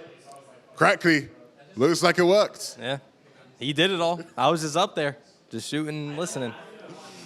I mean, you spoke it into existence. You seemed to believe it from the moment the game started. What was the difference maker in this one? Difference, bro. I just had to realize I have the best content creator on my team. Could basically be a pro. I have the best IGL duo Queasy right now, so obviously I'm going to know the secret little high takes, you know. Go high, don't die. I've obviously learned that from him, so. Well, look, spoiler alert, your day is going a lot better than Queasy so far. What's the key to making this stick, though? How is this going to continue? I mean, we just got to be as consistent as we were, you know. We were getting it like 10th, 9th, 8th. We just got to make it first, second, third, you know. Just keep on threes. Crackly, he's been hyping up your abilities. I mean, now after you've played 4 games now, do you feel like you can keep up with all of the pros in this lobby? I did kill Rise twice that game. And Rise is doing good as well. He killed Victor. I got his get back. And then you got the win. Not too shabby from these two. New strategies here in the second half of the competition. And so far, the new strategies are working. Taco, Jacob, what do you think of that? I'm loving it, Taco. Sometimes all you need is that break. We saw it at the Summit Land where Peterbot and Pollo had that resurgence. You just need a moment to just refresh, think about what's going wrong or what's going right, and try to replicate that success. It can definitely be revitalizing, especially towards the mental, and that clearly seems to be the case.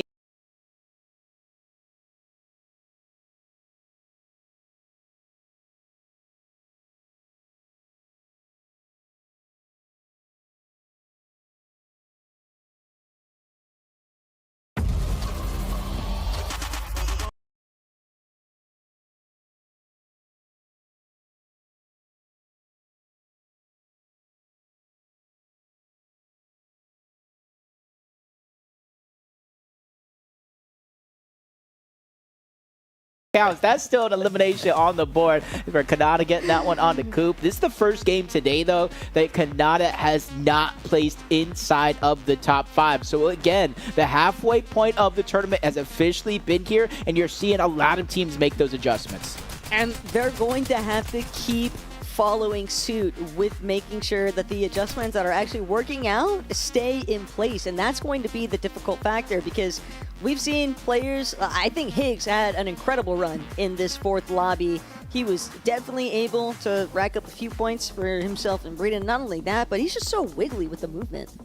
Sliding in and out of these covers to stay alive. 1 HP in a dream. Those points definitely start to have to add up. And you got Veno and Ron, another big game for Veno and Ron. So even though you have Victor V and Crackley winning it all, trying to go ahead and take out that point deficit that they're currently facing, and it's a big one with how well Veno and Ron have been playing so far, but somebody needs to start to take them out early. Even if Veno and Ron slow down in the elimination category, they still have that placement point cushion. But if Victor V and Crackley are able to find their second victory royale, you've already experienced, you got a taste. You opened up the doorway to understanding what it's going to take to win a lobby.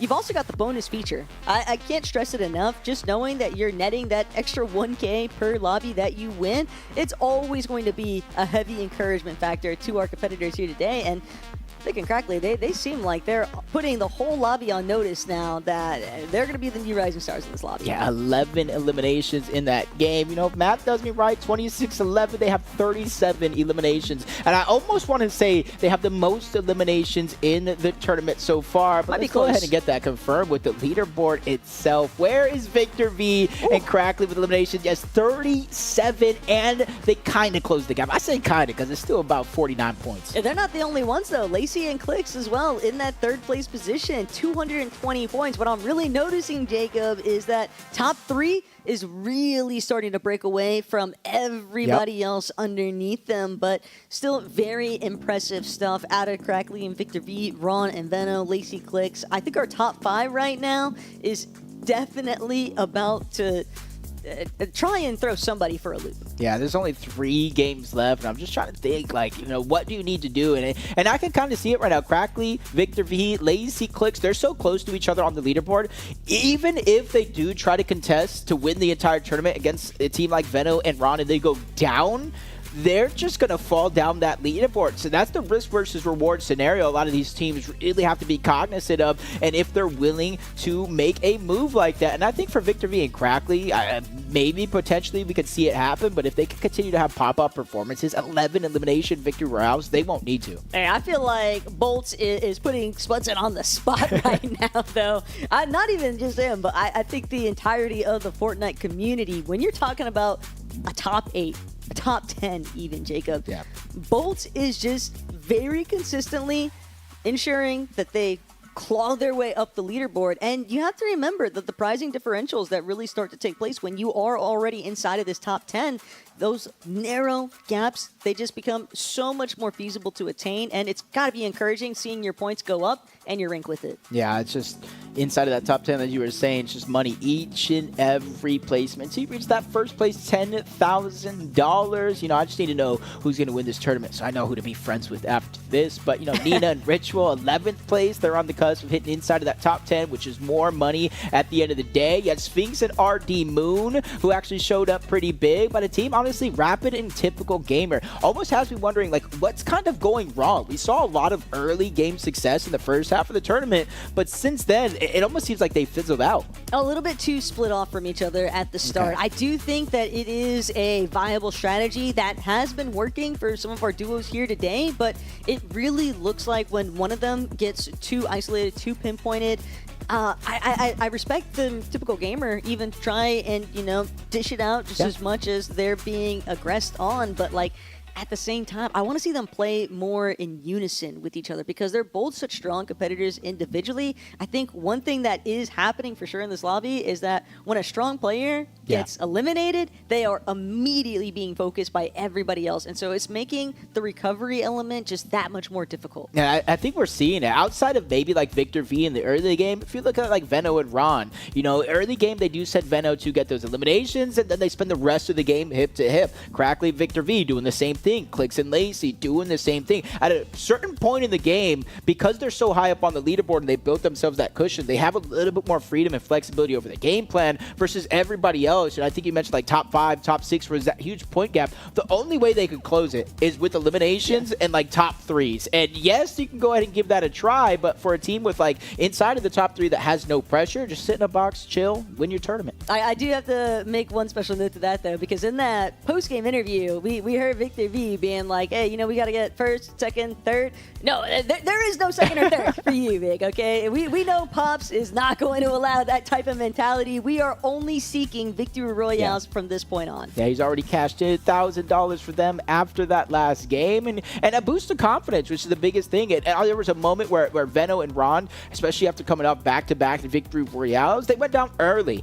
But it was early in comparison to winning the game. I think it was still inside of the top 5, maybe top 6. So you have to figure out a way to get them out so that way you don't have to, you know, end the game with 20 eliminations, which we've seen players with 11, but you can see how hard that is in itself. It's just tough when you're trying to keep tabs on everybody and everything that's also kind of shifting around you, because there's that little bit of desperation, I think, that is really going to start flaring up in these next couple of lobbies, because we're reaching the beginning of the end, right? We've got Game 5 on the horizon, and with that in mind, so many of these players are kind of recognizing the fact that if I don't want to be on that second page of the leaderboard, I've got to step into overdrive right now.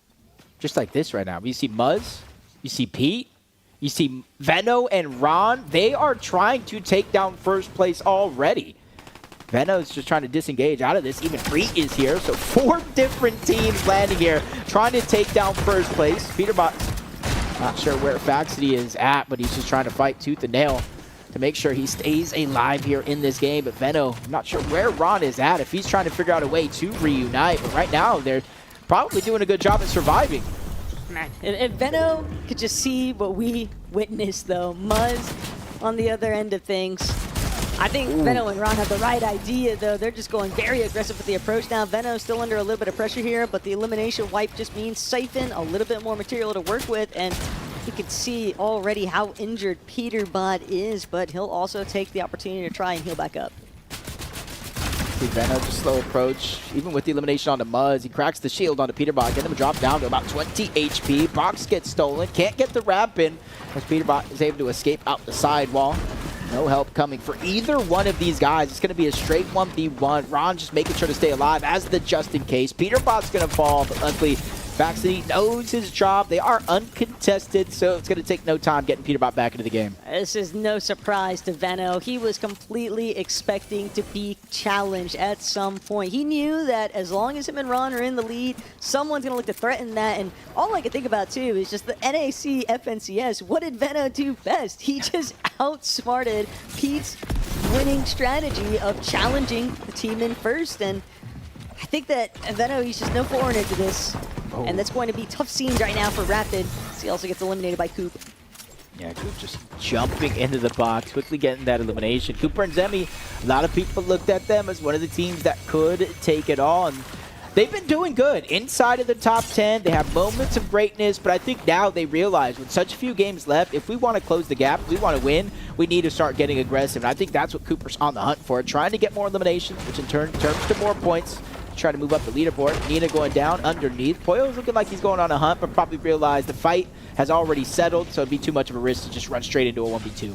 I do think part of the problem that started to unfold for more experienced duos like Cooper and Zemi is that in comparison to last year's FNCS Pro-Am, there's just so many more elements of surprise in this lobby. Jynxzi doing what he can, trying to stay alive. Victor V, though, zero intentions of letting that one go. It's a reboot cycle.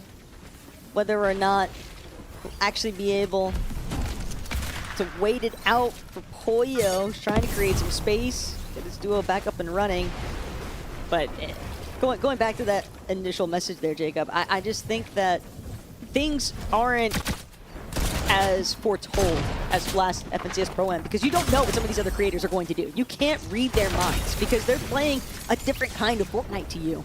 Yeah, especially if you're with one of the Clix Pro players that are just too fast for, honestly, even their own good at times. as Reet and Fran just trying to make sure they both get back together. Trying to scare Bugha off, who was trying to go for what seemed like a free elimination here, but it might have been the opposite. He might be the free elimination here that Reet and Fran are trying to go after to try to close that gap. They get that first wall, cut down options, forcing Bugha to make more space on the other side. Solid delay, though, right now from Bugha's Yugi. He is just booking it. He is trying to get out of town since yesterday, and it's just not going to be enough. Frantic finds him, cuts him off immediately, and now that's just going to leave Bugha stuck in a very difficult position because there is another team quickly making their approach to where all of this noise is taking place. And, well, for Bugha, he's going to have a tough time working his way out of this one. I feel bad for Yugi because they were putting pressure on Bugha, had no choice but to kind of sit there, and he's like, all right, you want to sit there and hide, Bugha? We're just going to go after your teammate. They're at the edge of zone. Yugi, you had to have seen that one coming, but at least he got the pressure off of Bugha. That's going to be the biggest thing, allowing for him to stay alive as Reet going after Nina. Again, looking for these free eliminations, trying to catch players off guard. There's only a sliver of HP still on Nina, and I'm not sure if she has anything to get that HP back up other than the hopeful elimination here onto Reet for the Siphon. Oh, but disaster has struck right now for Reet. Even though Nina is not healthy enough to really tackle this exchange, Reet losing Frantic is still going to be a pretty big slowdown because now he's got to play a little bit of that recovery tour for his duo. But it doesn't seem to be deterring Reet's aggression. He is still on the hunt for more eliminations.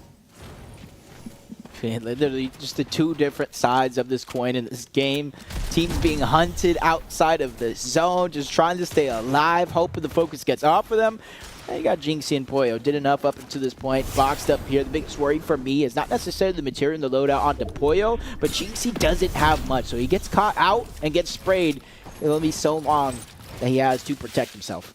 But at least you know he's not dropping anything phenomenal for the players that are eliminating him. It could be worse. He could have, you know, the exotic hunting rifle, stink rifle. Oh! Problems, but Victor V and Yikes! That was nasty. I mean, the one on Nina was like regular, but he really just dropped Ritual He was on off, timing. man. He said, don't worry about the battle bus. I'll take you home. Send him right back to the lobby. And now they get back at their POI. They got a lot of extra gold because of those eliminations. They got the vending machine they can use for themselves. This is literally a perfect early game for Crackly and Victor V as we see Curve and Yusuf go back to the lobby as well. a little bit of a 180 here in perspectives. But Pollo doing his best job so far to try and reestablish, rebuild some of the downfalls of the early game there, of just dealing with the whole trying to stop Jynxzi from just getting completely farmed in the reboot measures. But P and Faxity, I almost wish that we could have just like the listen-in of what some of these endgame comms might be sounding like between these two, because I do think that it's been a little bit more volatile than what they would have initially anticipated. And part of that is definitely credited towards Clix and Lacy. Yeah, and I also think, you know, the last year's Pro-Am was, I wouldn't call it the very first, but it was very early in Reload's life cycle. You know, I don't think people have figured out the little intricacies at that time, and now I think people have taken it a full mile and like stretched it even further about what they're able to actually do, the elimination hunting, the timing of everything. So I especially since the game mode changed where you can actually get a loadout off of getting dropped. But Cooper Zemi looking like they're aggressive on the one. Reet and Fran getting aggressive across the map onto Bugha and Yugi as well. He lands the shot from over the top, but it wasn't a heavy hitter like he was hoping for. But he's being persistent, trying to get the side angle. Bugha's distracted. He gets the edit onto Yugi, taking him down, but luckily for Bugha, he's still alive. This is a lot of eliminations, though, currently for Reet and Frantic. So they are definitely trying to kick it up a notch here in Game 5. Wait and see whether or not Bugha can stay alive long enough for Yugi to be brought back into the action, but still has a couple more zones to work with before reboots are completely disabled, so that is a little bit of a silver lining here for the Lion and his teammate Yugi. But for Frantic and Reet, plenty of medkits to utilize, decent amounts of mobility. They're committed to just getting as many elimination points as they can fathom against the likes of Bugha and Yugi. Yeah, they kind of have options here. Put pressure on the Booga or hope Yugi comes back here fresh off the respawn. But right now, they're choosing the first of the two options, trying to put pressure on a Booga. But he does such a good job of fighting back. Not necessarily landing haymakers, but enough damage to scare off Frantic and Reet and make them second-guess this decision. But they got to be careful. They've run into Kanata and Arky just lurking on the end of the Peerless Pier. But now that's put Frantic and Reet into a little bit of a difficult position here. You can see now it's just all about the retreat factor. They don't want to stick around. They realize you don't want to be stuck between two separate teams. Even if Booga is working as a solo primarily, it still makes a big difference. You never know when a solo can just pack a punch and then shut it down when a duo is already third-partying you. Takes this one well-placed shot to really make that difference. It's Kanata. Arky using the launch pad at the pier. Arky actually seeing the toe. Spots him out, misses the shot, but hits a full pump on the second. Arky is down. Good thing for him. Kanata saved the day. That was actually a good spot from Arky to realize that somebody was actually inside. If he would have hit that one pump that he missed, man, that would have just been a full celebration for Arky. And right now it's looking a little bit different than some of the other games where we've seen this team have success from Kanata and being a solo. This time they're doing it together. I was kind of impressed with the tech there from RD Moon, you know? A little bit of crouch spam, just getting the advantageous holds with staying accurate off the assault rifle. That made the difference there. It was the sole reason he was able to find that initial knock. It felt like Kanata was trying to let Arky have one. I can't hide it on that. I respect it though, honestly. That like when you're playing a game and you realize your teammate just has a donut, sometimes you just gotta throw him a bone, man. And I like that, because imagine the hype and the confidence going into the rest of the day if he was actually able to pull that one off. But no loss. Both players still up. Kanata and Arky still trying to rotate in. Sphinx and Raw Dog Moon doing the same thing, but most of their rotation in is going to become without a single player facing them until they reach that line of zone. That's where you have 1-2 teams already positioned and the potential for more. Sphinx also just trying to see whether or not you don't want to be caught at the base of the mountain face, especially when the zones start to pool. There's more often than not going to have to be some form of commitment towards the high ground, and a lot of times you'll see players, especially ones like Sphinx who are experienced, looking to put themselves halfway up so they can go either way, ultimate high, ultimate low. You know, not everything in the game is farmable. Yeah, and luckily for a lot of these teams, you're talking about like high ground, and especially where the zone was at, where it was literally 50-50, half on the mountain, half underneath. Most of the zone right now is pulling on over to flat land, giving a little bit of alleviated pressure of having to kind of build up, expend your materials to get up the side of the mountain. You still want to stay away from that ultimate low ground. That's where things can happen in the blink of an eye, and your game can get twist turned upside down. With top 16, one player going down, placement points start to set in. Crucial moments right now, though, for Veno and Ron. The last thing that they want is an early departure in the second half of today's competition. They need every single lobby that they can get, because Victor V and Crackley, they were not joking about the heat up factor. They are looking at 9 eliminations already. And again, Crackley said it. I have Vic as my IGL, but with the way that he's playing, he's basically both. Yeah, right now he's just in the mode. Smile and wave, boys. Just smile and wave. Just let Victor V do his thing, and I'm just kind of here celebrating. And for Victor V, 8 eliminations, like you said.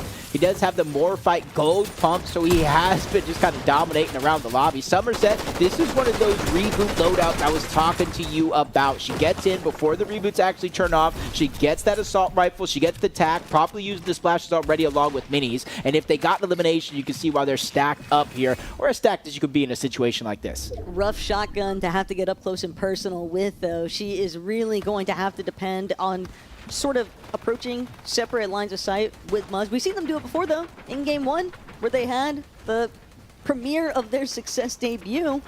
I think that Somerset and Muzz are for sure capable of bouncing back from this position and getting some stronger loadouts if they can just find 1 or 2 good eliminations, even if it means playing through those lower layers. The main thing is just going to be not burning through all of your materials and dealing with those teams on height. Yeah, speaking about teams on hot, Pollo and Jynxzi somehow find themselves on high ground for now. Sphinx takes down Arky, leaving Kanata by himself. But I feel like sometimes, especially in a tournament like this, being by yourself is a little bit of a blessing. You don't have to worry about your teammate, and you just have the freedom of flexibility knowing as long as I keep myself alive, we are good. As Jynxzi, honestly, this scares me just a little bit seeing Jynxzi on high ground. It's kosher. Pollo's got it covered. Pollo probably has the fizz. If anything, he's got the overdrive grenades. It's just something to keep them on top of their A game. And Pollo, very likely just telling Jynxzi, look up. Because Pollo can handle suppressing those lower layers. He can handle applying pressure down beneath. First, he's got to see whether or not somebody is actually going to wind up taking out Bugha. Doesn't have a whole lot left to work with, but everybody just focused on making their way forward to the front side of the zone. Yeah, you gotta be careful though. Crackly, Victor V, they're making their way up layer by layer. Now they're even looking at the high ground, tempting a chop at the height. He said, I learned from Queasy. That's his IGL for this FNCS. Take height, don't look back, and right now they've chopped out Jynxzi and Pollo. They had the Flowberry Fizz, so no fall damage or scares just yet, but they immediately set their eyes on high ground once again. Pollo starts to build back up, especially now more than ever that Victor V and Crackler have taken the attention from the lobby. And not only that, but Crackly, Victor V, they're going to have to start fighting with the rest of this lobby. For a moment, they were caught in the backside of the zone because they committed towards that height chop, so it did put them just a little bit further behind where everybody else was moving towards. Pollo going to drop, though. Big shot just doesn't net him the knock he wanted. Peterbot, though, finds Somerset underneath it all. 5 eliminations now for Vax and Pete, and they have got to really find their momentum in this lobby if they want to try and bounce back on that leaderboard. Yeah, no choice but to use the zone in their favor. It opens up on the other side. Shockwaves through, but Peterbot burns through the rest of his materials, and now he's getting focused out, jumping around like a fish out of water, just trying to survive, forced to dig deep into his pocket. Shockwaves up, repositioned, but he is still going through it here. He runs into Acorn on the other side. Solo versus solo. Acorn does go down. Peterbot is able to clean up that elimination, but how far can he stretch it? Not far at all before he's taken down by arch nemesis Clix and Lacy. You would think that Lacy and Clix have a homing beacon on Peterbot's head at this stage because they just keep finding him as Victor V eliminating Coop. That is going to be a huge setback, and not only that, but now 10 eliminations. Victor V has actually harnessed double digits as a solo, and he has zero intentions of slowing down. It doesn't matter if they don't have high ground, because from this front side low position, they're gonna force height to drop straight to them. They know that this is their fight to win. Even Jynxzi's kind of following suit, and I don't see first place anywhere in this lobby still alive, so Victor V and Crackly, this could be a big game, but Pollo, surprise attack coming from above. Jynxzi goes down to get the elimination onto Fred, his second elimination of this tournament. And if he could try to clean that one up, that could be loot for Pollo to use. He has no choice but to drop down low. Clix doing the same thing. Lacy trying to hold their high ground. This is 3 different duos all clashing here for the final game. And not only that, but Pollo looking to take out Victor V, and he's got it! A big knock! This is where you really got to dig deep here, but Pollo, he's not new to this. He's been here before.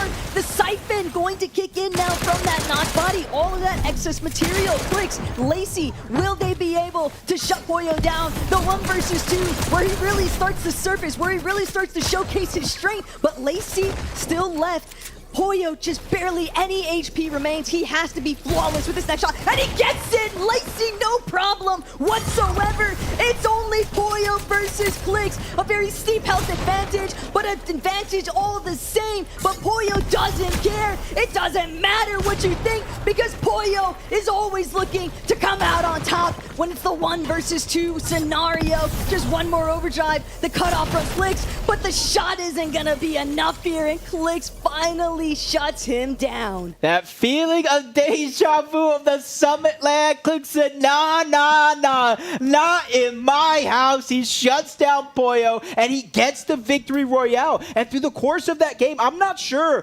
when Venno and Ron actually went down. That was the perfect recipe for success. Because even though Victor V and Crackly didn't win, guess what, Taco? They are closing the gap. And not only that, but a huge moment as well, because you have to remember, for Jynxzi and Pollo, that second place is still going to be a little bit of money factor, correct me in, but hey, big scenes, and we've got Levin right there with it. What a game that was, man. Finally, you got it done. Game 1, you tried to go for height, couldn't hold on to it. This time, things go your way, you're able to win the game. Yeah, I'm not gonna lie. It's all Lacy. At the end of the day, if he didn't shockwave up when I asked him to shockwave up, we wouldn't have got that height. The thing is, a lot of these players, they have shit teammates. Poop teammates. Apologize. Big poop teammates, right? My teammate, he's a tier 1 professional. He is a tier 1 professional. He has earnings. He has $100,000 earned. He's a GOAT. A lot of people don't respect you like you are a tier 1 professional, Lacy. I feel like you're proving them wrong today. Honestly, I'm gonna be honest. You know, Clix gave me a lot of credit, so I also have to give myself credit. I'm playing phenomenal, carrying Clix right now, putting up a lot of kills on the board, shockwaving on height. If it wasn't for me, I don't think we'd be in this position. How many kills do you have that game? A lot. We had 6. We had 6. We? Or you? Well, this is the only game where he had no kills. No, you had 0. Yeah, it's fine. Oh, shit. You didn't have it. It's fine. All that matters is you got the dub. What is going to be the key to this success continuing now for you guys? Consistency. Consistency is key. But how do you stay consistent? I'm consistent with everything in my life. The way I wake up, my diet, going to the gym, getting on. Consistency is key, and that's just how I was born and raised. I'll tell you the real truth. It's consistency, but it's going to be Peterbot. Peterbot's going to be our winner factor because he's in a W key.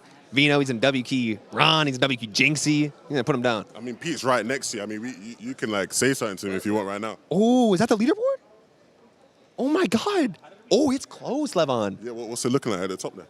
I'm third with 298. Second is 298 with Vino, and Victor V is first with 318. Well, you said Pete's going to be a factor. I don't see him up there with you lot. The thing is about Peter, he's going to come in the shadows. There's 2 games left, and I'm not first, so nothing I should worry about. Knowing him as well, it probably doesn't help that he can actually just look at your screen as well. Yeah, he can look at my screen whenever you want. Yeah, Not a good shot. Not ideal. All right, that's fine. We're going to bring it back to Shea Gilgeous-Alexander over here. So talk to me then. Obviously, right, that game, it was a donut for you, but that doesn't matter. You got the win. What would you rate your overall performance? Actually, it doesn't matter. It doesn't matter. We won. What's there to be happy about? You think I'm happy? There's nothing to be happy about. Job's not finished. The job's not finished. Jacob, Taco, what do you make of this game? As what Lacy said, job's not done. I know Lacy likes to have fun and have his clippable moments, but I feel like that is the truest thing, especially with how close the leaderboard is. It's just, I'm speechless because Lacy and Clix, I really thought, Jacob, I was so convinced the moment that Lacy was eliminated there, the moment the siphon ticked in for Pollo, this is it. Pollo's doing it again. But Clix actually being the counter to that, that is a huge confidence boost that's really kicking in the final hour. Hey, this is a new Clix. This is a new Clix for this season. You know, new teammate in Rapid, a whole new confidence going into it. He's playing with, I feel like one of his best friends, Lacy, the familiarity from the last Pro-Am. I feel like, you know, he's playing with I'll say a different type of pressure, almost no pressure at all, because, you know, in that last major with, you know, him and Higgs, even into the Summit Land, I feel like they unfairly put an immense amount of pressure onto themselves. And then now you come into the summer break, he was kind of roster mania'd, and now I feel like, you know, him with Rapid, I feel like this is going to make a good duo, and that confidence is showing here with Lacy. They just have all steam, all going, all ahead. I think it really helps, too, just knowing what kind of friendship that Clix and Lacy have, both on and off the camera. I think that Lacy is just the epitome of a perfect teammate for this kind of competitive environment for Clix. And not only that, but you've really got to give so much credit towards Clix and what he's able to accomplish when it comes to even the FNCS environment, because people really underestimate the type of pressure that Ro is constantly under. And the fact that he's still able to deliver constant entertainment, the fact that he's still able to deliver a very strong competitive nature, I would not be surprised to see Clix really just start to hit that bounce back. Yep, and there's only 2 games left, and obviously I don't know the exact leaderboard, but I know Clix was looking about it, talking about how close it actually is, top 3 teams, and it just goes to show, you know, one mistake at this stage in the game, one mistake could cost you that $10,000 first place prize. You know what's really still like kind of sticking out though is not even just like Pete's like body language and his like facial expression, but Clix really knows how to like twist the dagger, because where Pete's gonna be a little bit more like up in your face about it and like just really reminding you, hey, like I'm beating you right now. Clix is just a lot more subtle. He's just like, ooh, you know, top 3. Oh wow, we're tied right now for second place. Oh, but I'm not first though. You know, it's just like it's the little twist of the dagger there. Yeah, it's almost like you're hearing it from the woodworks. He didn't say it to Pete exactly. Obviously, the second time he made a little bit more mention towards his direction, but that first time it was like Pete's going to be the difference. And it wasn't that Pete was going to, you know, win the entire tournament or he was going to take down Pete. She thinks Pete is going to try to make a little bit of a comeback, and that means Pete's going to key around the lobby and hopefully make it easier for him. But they still have to worry about Victor V and Crackly. Victor V, I don't know what happened during that break, but Victor V woke up. I don't know if it's mom, pops, because I know they're both with him here this weekend. He probably has the entire support system, everything he needs. This guy is coming out of his shell in terms of interviews. I said this kid was the next up, and I know for weeks before it happened, I said Victor V Queasy, I want to see it happen. Get him a good IGL. It happened, and we're seeing a new version of the King of NA West. Hey, and not only that, but Victor V, he's been very out front and center with it. I'm playing with the best creator here. He's got that much faith in Crackly, and I think that they just need a little bit of downtime, a little bit of simmering off to just realize, look, we're not struggling with the eliminations. We have the eliminations on lock. What we need to do is start transferring our elims into solid placements, and they've done exactly that since the second half entered, since we got past the halfway point of that Game 3 break. It's been like a whole new duo. Yeah, look at the leaderboard right now. Crackly and Victor V, 218 points. And remember, at one point or another, they were tied with Ron and Veno at 26 eliminations each. That means in the time that Ron and Veno got 9 eliminations, Crackly and Victor V got 24 eliminations, a victory royale, another top placing finish, and that's going to put them ahead by 20 points over a tie. Second and third place, Lacy and Clix, Ron and Veno. Yeah, but that might also start to pull away some of that focus pressure that Ron and Veno have been dealing with these past couple of lobbies, because we saw it even in that last game. Peterbot, Muzz, both trying to challenge Ron and Veno, play that big disruption factor, not allow them the opportunity. They were going for the full duo elimination. They just couldn't actually find it. Both of them getting pushed out of the POI, but at the same time, it's still enough of a restriction for Ron and Veno because they're not able to follow their initial loot path. They're not able to go for those. We've seen them play aggressive on the outskirts of the map and try to punish players that are in the reboots. Instead, they were having to play defense. Yep, it's kind of seen before that page, kind of swept, I think it was like 9th place or so, Jynxzi and Pollo. Hey, sometimes the first elimination is the hardest. He got his second one. They made it so far into that end game as well. Jynxzi on high. I was a little afraid. Jynxzi, you made it work. Glad to see that. But second page here, you see Bolts kind of having a little bit of a slower pace for the second half of the tournament. But this is where it's really actually kind of stacked up in terms of where the points are at. And this is also where you start to see a little bit more of the disparity in terms of the prize pool distribution, because even if you're on this second page, realistically, first place probably out of the question at this stage, but you can still try and work your way into the top 10. And not only that, but there's always the individual lobby prizing. $1,000 for first, $500 for second, $200 for that third place finish. So little tidbits kind of being sprinkled along every single one of these remaining lobbies. Yeah, so a lot to kind of break down. That's what Taka was talking about. $1,000 first place. So you kind of looked at that leaderboard, you know, with Victor V and Crackly made a quick 1,000. You know, Veno and Ron got 2 of those. Muzz and Somerset, they got 1 of them. So already you're seeing players lock in some of that money before the tournament is even over. And honestly, I just want to see how it continues to shake out. 2 games left, stacked leaderboard, $10,000 for first place. There's a $3,000 drop off, and then another $2,500, then $1,500. You can look at it however you want, but I'm pretty sure some of these competitors, you know, instead of being happy for second place, 7th, they're like, man, I just lost $3K. Exactly, and not only that, but you can also see the little bits of jumps that really start to take place between top 5 or even 6th through 9th, and obviously being in that first page of finding yourself at 10th place, it's nice, but you're still tied with 11th places prizing, technically speaking, so you want to find every single secret component that you could possibly try to factor in to really pull out the stops here. Yeah, especially you kind of look at like second and third place, Clix Lacy kind of tied with Veno and Ron.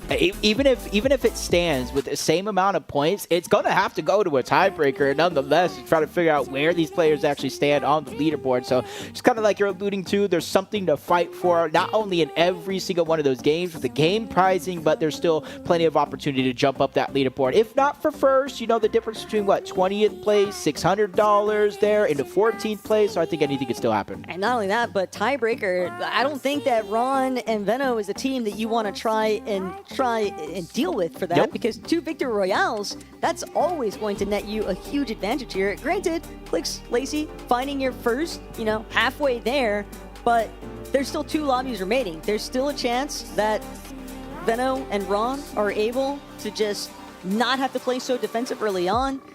Love the screenshot pose on the streams there for Sphinx and Artie Moon. We haven't gotten a chance to see a whole lot interview-wise from this duo other than, you know, some segments from Levin, but I think that they put 2 personalities in the right spot with each other. I agree with that 100%. Speaks to somebody that personally, I love to have a conversation with the guy, whether you're talking about Fortnite, little mechanics in the game, the overall meta. He's very, very well spoken, and it just seems like he's enjoying his time every single time. 10 seconds before they drop in, they're having fun in front of the camera. But here it is, game number 6, Taco. We have 2 games left before we crown our NA FNCS Pro-Am champion for 2026.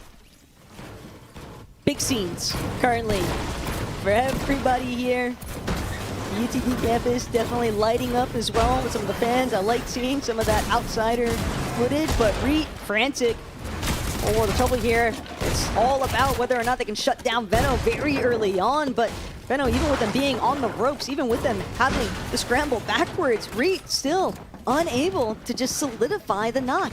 Yep, Veno and Ron this time around changing up their drop spot. They have teams contesting up towards the north side of the map in that last game, and like, hey, if we're going to get contested, let's try to get something out of it, but they're not necessarily in the best spot. Both of them still left alive, but 72 effective shield and HP for Veno, and even less for Ron on the other side. These guys look for a little bit more loot, but you can see that Ron's not even here, so they can't even attempt to help each other if things get bad. And the fact of the matter is that Peterbot was still able to gauge exactly where they were headed. Or maybe he just decided, I just want to try and shut down everybody else's dreams. I do have a feeling that he was probably following Ron and Veno through this one, but Pete, you know he loves a good scrap. Don't want to bite off more than he can chew, though, as Acorn continuing to fight back, and the collapsed Peterbot is going to be sent packing. I thought it was Muda for a second, but it was Rapid out of nowhere, sidelining that fight. Muzz and Somerset, it's going to say staying away from all the action, but Bolt's probably seeing the llama there, knows what he was going after, used that shockwave, tried to disengage. There's a lot of damage onto Bolt, even a Mammoth connecting out of Somerset and instantly trying to move on over and close the gap, but Bolt's using shockwaves and a lot of the tools in his tool belt, instantly finds a way on out, and there's tunnels underneath there, Taco, so they're not going to be able to catch up to him. Yeah, I'm sorry, Somerset. It was a great shot, it was some good damage application, but unfortunately, Overdrive Grenade is going to beat Grappler every single time for mobility. So Clix just picking up the scraps, some leftover pieces. Looks like he was able to get a little fraggy with it. One duo has been fully eliminated. Who's going to be next up? That is also another consistent component that we've seen throughout all 6 lobbies here today, Jacob. Someone is always eliminated before we enter the second zone.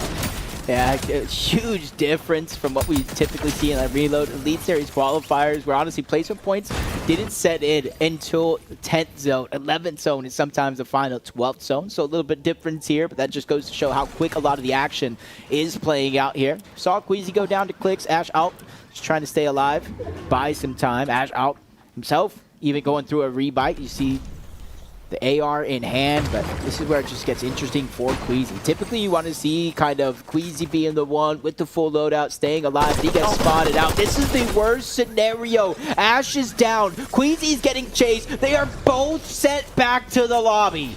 It's just, I feel so bad for Ash out because he spent so much time hiding and avoiding Clix's POV just to step out and it caught in 4K. CAMPANITA is never going to let that opportunity slip by. Arky now getting punished for it, though. That little bit of separation means that CAMPANITA is going to be left to try and fend for himself, but it's a spot that he's accepted and embraced in this competition. Yeah, and you're kind of seeing the two different strides of a lot of the teams that are getting aggressive, though. Reet and Fran working in unison to try to find their eliminations. We saw Peterbot, the likes of Bolts, trying to separate and use their solo prowess to try to get these eliminations. Agers going down. Muda getting found out by Rapid again. We know how close they were moments ago. Even Peterbot getting an elimination here. Frantic and Reet, though, fully aware of the fact that, hey, if Arky keeps rebooting here, Kanata's got to be close by somewhere, and he can't really risk trying to challenge both of them. I think Reet and Frantic have done an excellent job whenever one gets into a spot of trouble or starts to key. The other is very quick to follow. That's just a little bit of that, I think, chemistry, synergy that they've got pre-established here. Curve also looking to get active. Poor Yugi, just not really much left to do. Yeah, they're just going after it. You know, you get eliminated once. When you reboot, it's a giant rift in the sky. It's so hard to miss in terms of visuals, but even harder to miss in terms of the actual sound. So it's very, very easy to spot out anybody rebooted through. But Veno going for a little bit of a lurk play. It is going to be onto Poyo and Jynxzi, so just going for points here, not necessarily a heavy hitter on the leaderboard. This could be a really big compromise, though, if it goes south for even a split second here. It's still Poyo. And Jynxzi, I think he's got a lot of fighting spirit in him. But Veno and Ron, they've been spotted out. Veno immediately going to start things out a little bit here. Separate angles of attack, but Veno still looking to get the advantage. Jynxzi from overhead.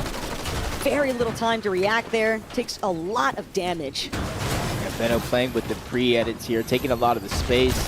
Jynxzi gets found out, simply trying to heal. They're into the stone. The early damage from Veno really shifting this fight, really putting him on the back foot. Now Poyo's feeling that same pressure. It's Ron trying to put it down. Veno's just trying to get some of the loot. Probably calling him off here for a moment, but Poyo knows this is one and only opportunity here to really start to get aggressive and take a 1v1 while he can. At the end of the day, though, Poyo, still have to remember, able to net at least that $500 for himself and Jynxzi. His Ritual, great shutdown onto Hammy. Just a little bit of Cypher materials and whatever else he can build while he waits for Nina to come back into the action. But Ron and Veno, they definitely wanted so much more from that little aggressive instance up against the likes of Poyo and Jynxzi, and they might be able to find it, but they might also be drawing the attention that they don't want. Saw Faxity in the distance, lurking. That means Pete might be nearby too. Yeah, I believe they just got the elimination on the Pete, who was the one lurking around, but now going up against Poyo on the other side. That's a big shot that's going to hit. I don't know, sure if they can clean that one up, but Hammy splats down. That's one of the most unfortunate things that can happen. You splat, you survive with 1 HP, and then you start rolling down the mountain, and Ritual's like, yo, what is that? To be fair, it helped Jynxzi in the last lobby. We saw the splat. We didn't get a chance to highlight it because there was a lot more happening in that circumstance, but it actually kept them alive just a little bit longer because no one's looking at the guy that's rolling down alive. the hill. Oh, Poyo's still alive, though. Shockwave's on out.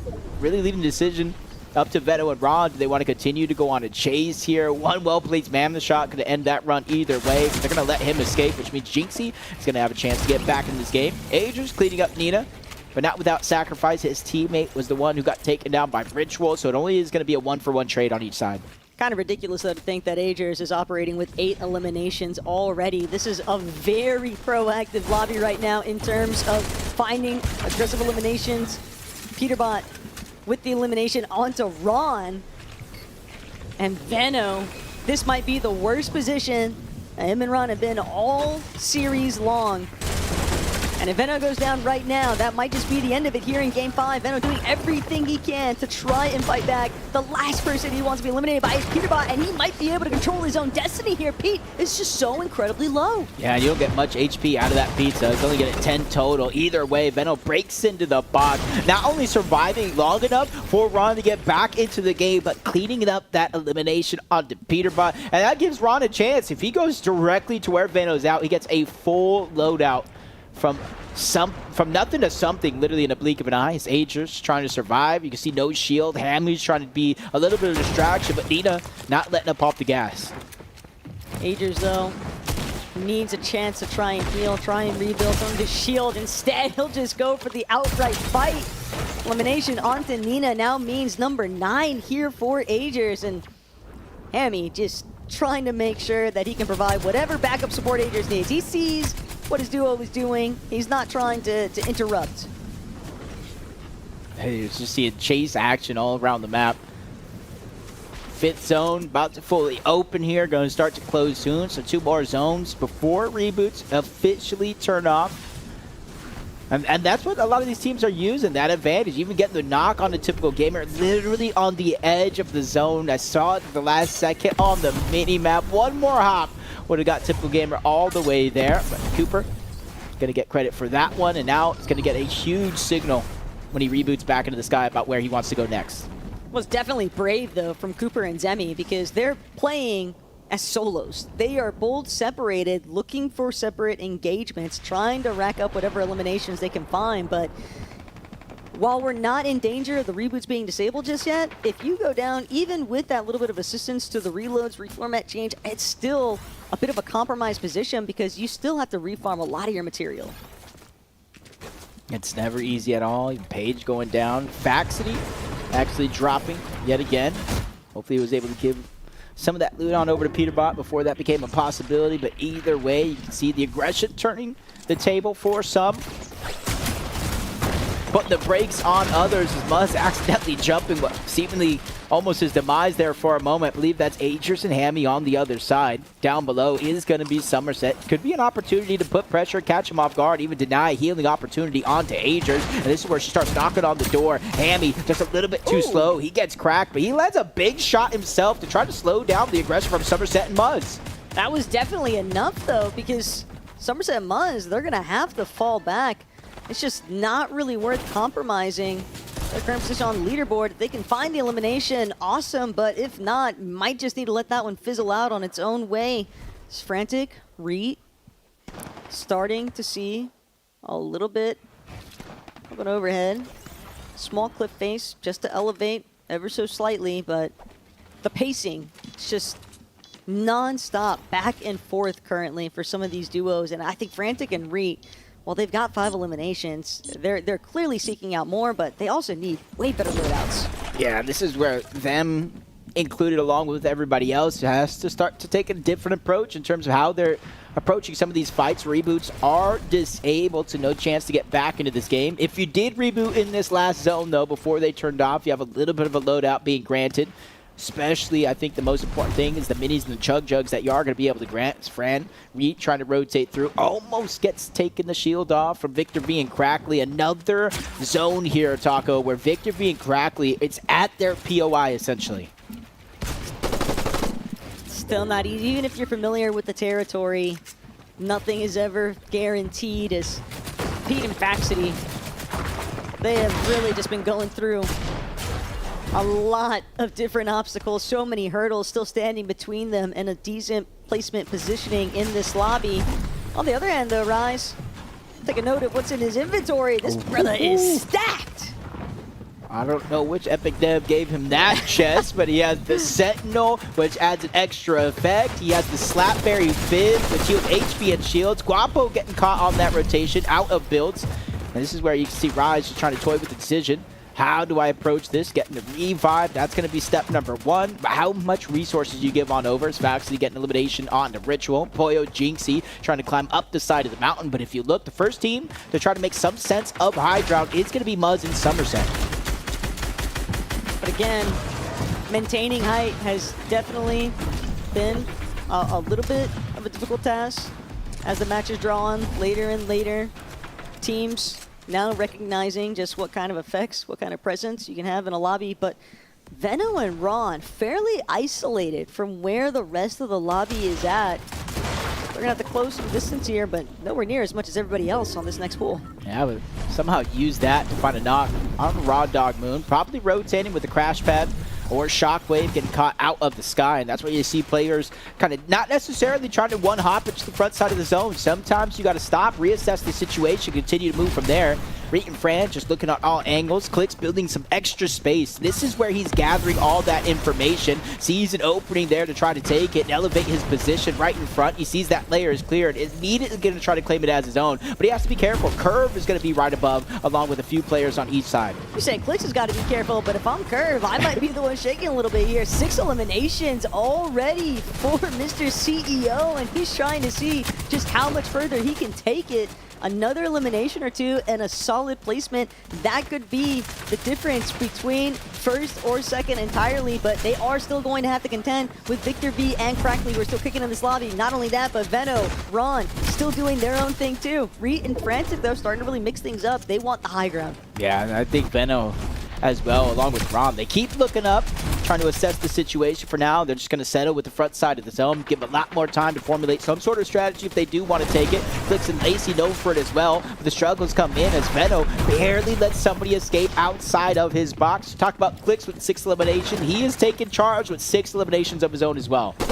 It's looking like the best day ever right now for Ronda. 2 Victory Royales as is, and a duo that has been very difficult to kind of stop in their tracks, but oh, just as I say it, Ron caught off guard. They were trying to set up for the next rotation, but it's Curve who's really just pulling the rug out from underneath them. Now Veno left as a solo with only 5 builds. He's going to need to come up big time with a good connection shot. Yeah, he needs that HP. He's playing with the decision because it only gives you 5 with 30 shields. Do I use it now? It is going to be the bare minimum. Even if I get through all 7 slices, I'm still going to be missing a chunk of everything. But now that he gets cracked, shields are there. Instantly pops half of that pizza. Rise going down. Veno needs this clutch here. It's only top 8. Not even half of the placement points have been given out in the game so far. But it's going to be cut short here. Bolt's going to be the one to do it to him. And now Reet, Frantic. This might be their best opportunity to figure out because Victor V and Crackley fall at the same time. But Lacy, Clix, they're still in this. This is where they could really choose to overtake. Yeah, not only looking to break the tie with Veno and Rob, but try to take first place. No builds left though for Lacy. Ends up in a 1v1 against Semi. It instantly goes down. That's a lot of pressure here onto Clix. One of 2 solos running around this lobby. And with no builds, this is where it's quickly becoming a nightmare, especially with Reet and Frantic looking down from above, not wanting to give him any inches to play with, but he finds a mile onto Semi. That's a big elimination. Needs the siphon, but he doesn't get it in time. I'm not sure the points even counted. Don't think that he would have been able to net them in the last second here. Just wiped out before he gets the chance to really cement that last elimination there. Placement still solid though. They still managed to beat out everyone else that was contending for the top 3. So Frantic, Reet, now's your time to shine. Coop might still have enough left in the tank to overthrow. Their material count is incredibly thin, but Cooper sending it to high ground. Frantic incredibly low. Reet sliding down the mountain face here. This is getting dicey. Almost canceled the med kit. Meanwhile, Cooper gets the drop onto 1. Cooper has 2 different med kits. Reet only has 1. If this goes to a heal off, this is Cooper's win. Depending on how much sickness there actually is, as Reet gets the med kit canceled. Beam the HP gone. The shield as well. Cooper and Semi with 12 eliminations steal away that game. You have to remember that Cooper and Zemi were some very clear-cut favorites coming into today's competition, and the way that they've managed to make their presence known here in Game 6, one more lobby just like this one, and we are looking at a very different leaderboard. Honestly, I don't even know who is in first. We saw Victor V Crackley go down. Veno trying to make a comeback, had eliminations, but went down to Clix and Lacy, who eventually went down shortly after. But Levin, I need to hear what these guys are talking about. Reet and Fran who are sitting right there. And so, you know, this one's quite close to home. How are you feeling after that game? I'm feeling good. That 1v2 at the end was crazy clutch. You know, the shockwave up, shockwaving him off. It was just light work after that, you know what I mean? What's it like, Zemi, when you're watching your teammate in this situation? Obviously, you guys have a lot of experience playing with each other. I'm sure you've seen him, you know, win games as well in the past. Are you just sitting back comfy knowing that he can get the job done? Exactly. I mean, for me, it's just there's no stress. It's just entertaining mode. I'm watching him. I know what he's capable of, and he just does things that I could only wish I could do, man. We're getting to the back end of the tournament, right? Just one game remaining. You needed that win to really sort of give yourselves that boost towards the end of things. What are you looking at now for this last game? What needs to go right for you here? I mean, honestly, just do the same thing. All the bad games we've had has been just completely out of our control, and you know we're doing everything right. You know, so I have no stress. We're gonna do that again, and hopefully win it.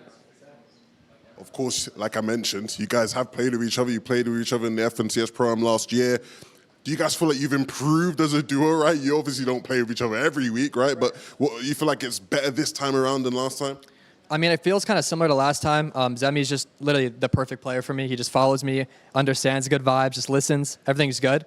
Overall, we have improved. I think this meta is better because, there's a mammoth that we're getting every game, and he loves that gun. So overall, I mean, I think we're working better together. Everything's flowing properly, and it's better than last year. I think we can still win. So, yeah, I believe in it. A big game, and it's going to impact the standings quite a bit. Jacob, Taco, break that one down for us. Amazing.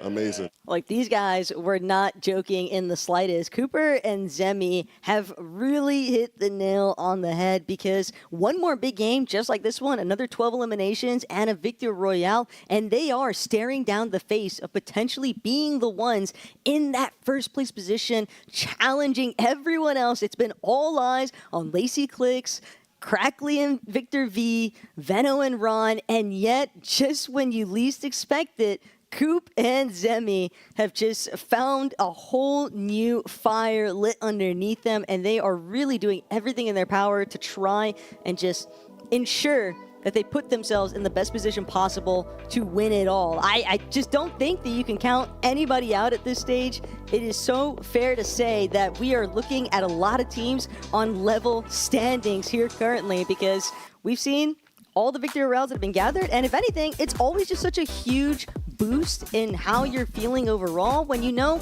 I've already netted $1,000 just off of this victory royale. So Cooper, Zemi, ready to see what you got in the last lobby. Hey, sometimes that $1,000 in itself, I know if I won a game then got dead last after the tournament, at least I cashed in on something. But honestly, I feel like, even talking to Booga, it's just one of those situations where you don't want to leave your teammate out to dry, but you also don't want to play the game out as a solo. So I feel like a lot of these players are playing with that same mind games.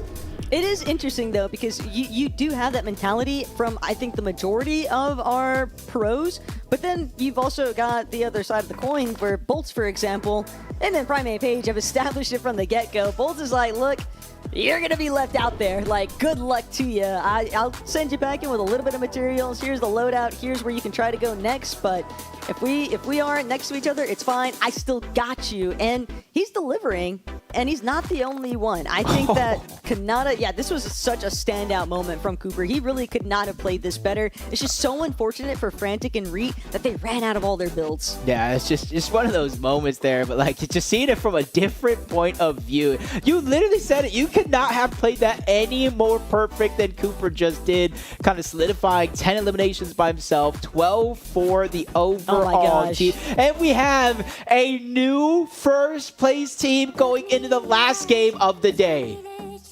Oh, it's going to be absolute mayhem in this last lobby. There is a 0% chance that we are not going to see teams inside of this top 5 just deciding to land all over the place. It is going to be musical POI, so no one is going to be at their established drop. At least, I don't think that they can safely do so, because someone's going to look to throw their name into the hat and cause some problems here. I know Peterbot has definitely been an agent of chaos for the lobby so far, but you never know.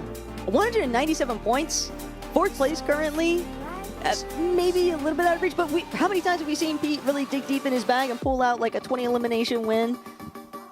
I'm not gonna throw it out the window just yet for him and Fax. My mom always taught me, just kind of watch what you say in certain moments, right? Read the room, watch what you say. And Lacy said something.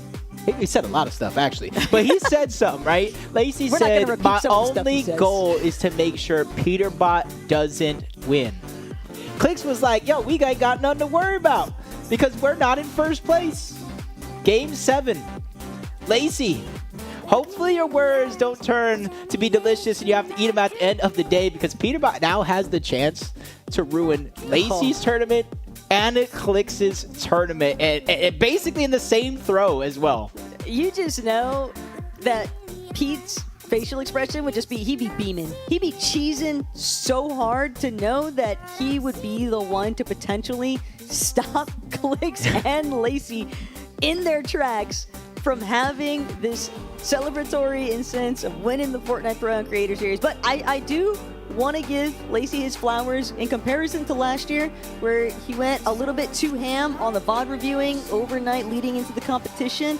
He's done a great job of staying dialed in for today. Yep. Just got to see him kind of, you know, might see him in the FNCS Major 2 finals if he can make it through the gauntlet that is NA West. But continue looking down this leaderboard, man. There's some surprises. I didn't expect to really see them on a page 2. You know, a team like Ritual and Nina. I know they were kind of like a last-second addition coming in, but, you know, you look at Ritual, you know, one of the better IGLs, and he can fight at the same time. Nina, a Milk Cup champion, so she has competed in LAN before, so the nerves might not necessarily there. So I want to see them, even though, you know, the chances of winning aren't necessarily there, maybe make a push for that top 10, start to get a little bit more prize money. They were just throwing a little bit more of a spade because since this duo came together so last minute, unfortunately, they didn't get an opportunity to really establish themselves in advance for drop map position, and it has definitely worked against them. But at the same time, they still made the best of the situation just because of the fact that, hey, knowing that we're going to be contested no matter where we go, let's just have some fun with it, and they've definitely done that much. Yep, now that everybody at home, maybe the people watching here in the venue,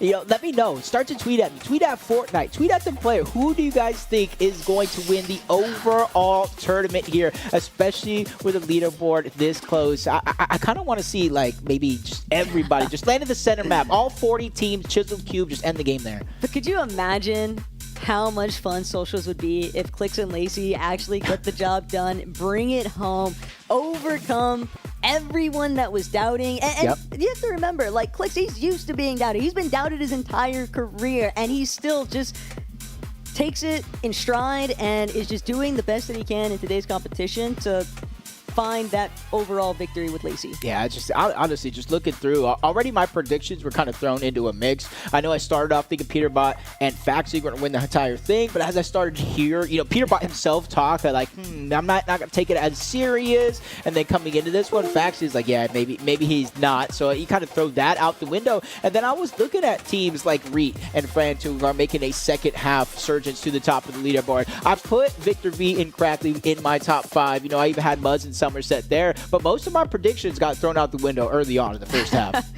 No real surprises there. I do think that Victor V and Crackley was probably one of the main ones that I'm surprised it took them as long as it did to actually start breaking through into that like top 3 position. I think a lot of people would have had them in that kind of like top 5 area, but it's been crazy to just realize the fact that with this Reloads environment, and I think with a lot of the content creators involved too, it's been so awesome seeing these content creators kind of step this far outside of their comfort zone, because Jynxzi did a great job of highlighting it. Fortnite is without a doubt one of the most mechanically demanding games, and to be thrown into this level of competition, I think that I can definitely appreciate the way that all of our content creators have just done such a fantastic job at not only having their fun with it, finding their clip farm where they can, but I think they've all made a great effort here today to try and showcase what they're capable of. Yeah, honestly, I think they're all kind of like taking it in stride. Even, you know, we were talking about Primate Page and the Bolt situation where Bolts is kind of stuck. Do I play with my teammate? Do I not? And basically saying, hey, do you want money or do you want to stay alive in some of these end games, right? And I think Bolts is making the right decision for them as a team. But on that other side, though, Primate Page, she kind of understood her role in a lot of this situation. And honestly, her being left out the way she is, she's actually staying alive in certain situations long enough to potentially, we obviously haven't seen every instance, but give Bolts just a little bit more loot. I talked about you could spawn back with minis, potentially in the blend area. So it's like you almost start to like really doubt, like, man, why am I here? Why am I playing in this? You know, and you start to think like, Cole, just go by yourself. And that's why maybe you're trying to see a lot of the confidence, though. You know, Kanata in the first half of the day was doing exactly that. He knew when to cut his losses for Arky, even though we have seen instances of him trying to keep Arky in the game. There comes a point in time where you are better off as a solo because you don't have to worry about expending materials to try to keep them alive, tossing over the minis and the big pots and the med kits that you can use to stay alive just that much longer, squeak out a couple extra placement points. Never know, but one thing's for sure, a little bit of trouble afoot right now for Clix. Might have just been getting tagged along the way of that bus path, a little bit revealing here, but he's being hunted right now by Cooper. Cooper winning that last game, clutching it up. Already starting to get a little bit aggressive early. Veno and Rondo, we see that they kind of split up just a little bit at their exact drop. going back to what is familiar, which got them that first place spot at one point or another. They obviously lost it, but now they're just going back to what was working at the start of the tournament. One of my favorite duos, even though they haven't necessarily had the camera time on main broadcast for reasons, but Spinx and Artie Moon, unfortunately eliminated, I believe, Pooley. I do believe that they are our missing duo currently. They took a little bit of a risk, and they were a little bit compromised, but I have loved seeing those two today, and I can't wait to talk with them more and Artie Moon's experiences here in today's competition with Spinx. Yeah, honestly, the way they've been kind of like playing together, talking and having fun both in and outside of the game, you would feel like they know each other already. Right? The first timers here, as Venno just trying to stop the aggression from working out against him. That's Peterbot, but Peterbot, you know, if he wants to win the entire thing, which is definitely going to take a ton of eliminations, he's not only going to need to take down first place Clix and Lacy, he needs to take down second place, third place, and probably fourth place as well. But when there's 3 separate duos to contend with and a fourth thing add to the mix, this is where the trouble really starts to build up here. It's Booga getting the better end of the exchange right now. Lacy never had a chance to see it coming, but Clix now just looking to buy a little bit of time here. Surprising to see Booga, though, just hunting down Lacy. Just has to be careful, though, just because the zone hasn't overtaken Clix's position just yet, so Lacy will respawn directly above him, which is a giveaway for Lacy himself. But he's going on a rampage right now, just taking down Cooper next. Luckily, Kanata didn't show his face because he would have been next on that list. We are witnessing the Booga Revenge Tour right now. I don't know if Kanata was able to apply a little bit of pressure there too, but 2 eliminations already for Booga. He's not content with where him and Yugi currently sit, but they're not in last. And I know for a fact that both of them were very much trying to avoid that type of leaderboard position, but with the way that Booga's playing right now, they might be able to change things entirely, maybe even break into the first page. Yeah, at the very minimum, just start to line your pockets. There's a little bit more of that prize money. Again, you get a victory royale. It's an instant $1,000 without even having to look at the leaderboard. Second place, 500, and then 200 after that. So just placing top 3 in these games earns you a little bit for your efforts. But Booga's slowing down just a little bit, getting close by to where Kanata's at. You see Arky respawning in. Not sure where Fran is at over at the top of that mountain, but Reed spawning in as well. And this has given Venno a bird's eye view, basically options about how he wants to approach this situation. Venno might have had his wings clipped there. Seemed like he was very intent on getting involved with where Booga and Kanata were at, but those little warning shots, just enough of his HP chipped away for him to recognize, I don't want to get caught out here. Cooper and Zemi, though, this is a very precarious position, one that we're not used to seeing Coop in, but he'll at least have the chance pop that big pot, restore a little bit of his shield. It doesn't look like he's being chased all the way through. Yeah, he was basically waiting for him because you can't build and protect yourself. You're just kind of hopping out of that teleporter, and he's just waiting for on the other side. And I think they got the memo not to chase, not to leave yourself vulnerable here. As Guapo moves in, a little bit too close to comfort for Victor V, and Crackley has been on a terror here in the second half of the day. Already 3 eliminations, and it makes me wonder if they have some sort of like signal that they know somebody's here. Maybe not exactly where A2 Guapo's at, but they know somebody's lurking around. Just don't want to fall back into old habits. Venno, nice elimination claim there onto Kanata. 4 already for Vino and Ron. This is a big step up. And kind of to elaborate a little bit more on Victor V, we know Victor V and Crackley can get eliminations, but in the final lobby of the day, you don't want to find yourself tunnel visioning. If you lose sight of placement points, that's where a lot of the leaderboard disparity is going to be shaping up. So they cannot afford any early spillage. I love that they're still being aggressive. I love that they're still betting on themselves and what they're capable of, but just got to be careful. Yeah, especially since there's not necessarily a massive need to get a high number of eliminations here. Just need to outplace Clix and maybe sprinkle some on top. But the way Clix and Lacy have been playing as well, we talk about the second half resurgence. For them, it's almost been the entirety of the day they've been consistent. Muzz and Somerset trying to get right back on track. They started the day off. They even, I think at one point or another, if I remember correctly, shared a portion of first place on that leaderboard. Just since then, just a little bit of a slip up that they hope to catch back on track here in Game 7. Lacy's at least got mech hits to work with right now. It's Victor V, Crackly, fully aware of what's right in front of them. Crackly trying to see if he can take out Peterbot, but Pete, in the way that he's moving, all he really needs to do is just delay.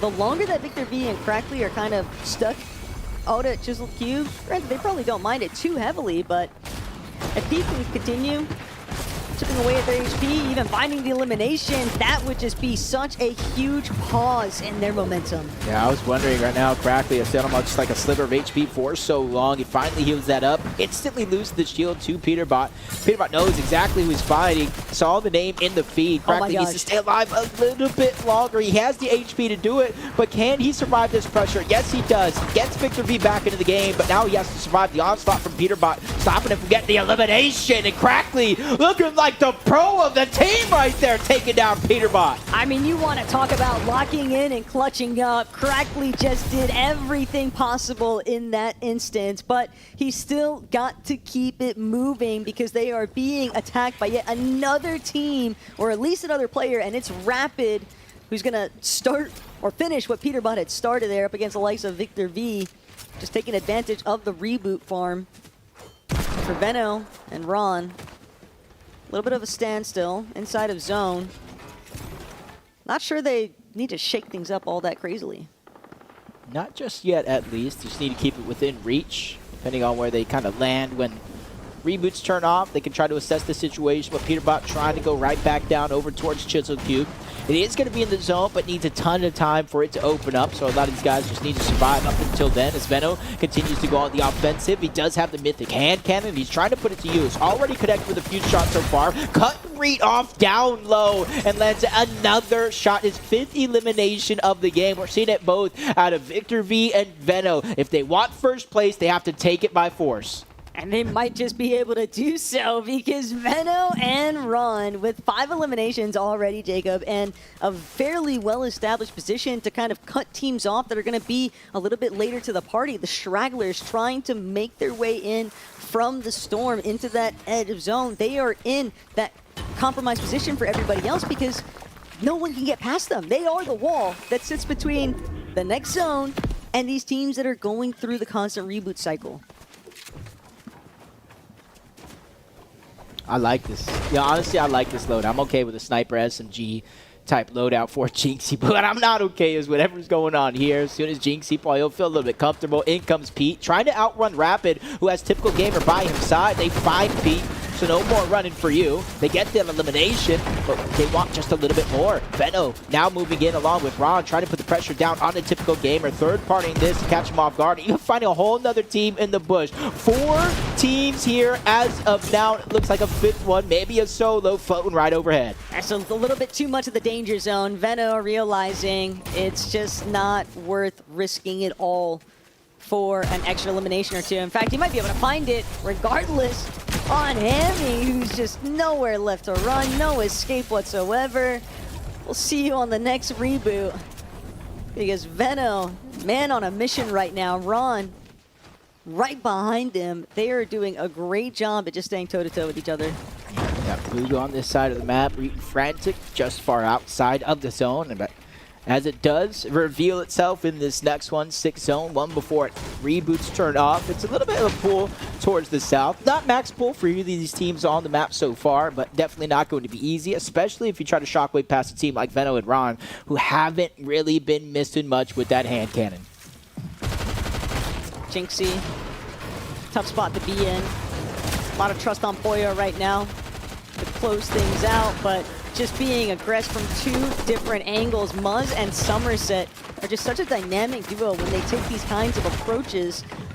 It's just so difficult to actually figure out which way the pressure's even coming from as Muda and Acorn just dogpile in on where Jynxzi and Poyo are at. That is going to be the end of the line here for Jynxzi and Poyo, but we'll still see more.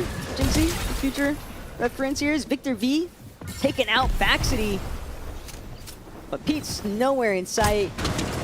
Just have to expect that he's off elsewhere doing his own adventures. Yeah, and you can see Victor V making sure to max pump the down to try to get more damage to turn his more fight into from a blue into a purple. That way he could try to pack that much more of a punch. And literally almost was Peterbot and Faxity versus Victor V and Crackley before they ended that first run. Peterbot staying alive more than long enough for Faxity to get back into the game, but they need more than just being in the game. They need to figure out a way to get Faxity enough of a loadout that they can actually start to put in some work. As Veno just trying to go ahead and disengage. Ron is actually went down, but luckily for Ron though, there's still 15 seconds on reboots available, so he's not out of the game just yet. Sure, but how much does Veno actually have to work with here? This might be one of the worst times to be eliminated because everybody's going to be looking, everybody's going to be waiting to try and prevent you from landing, get that final elimination done and dusted, because that's just going to put Veno into a fully solo position.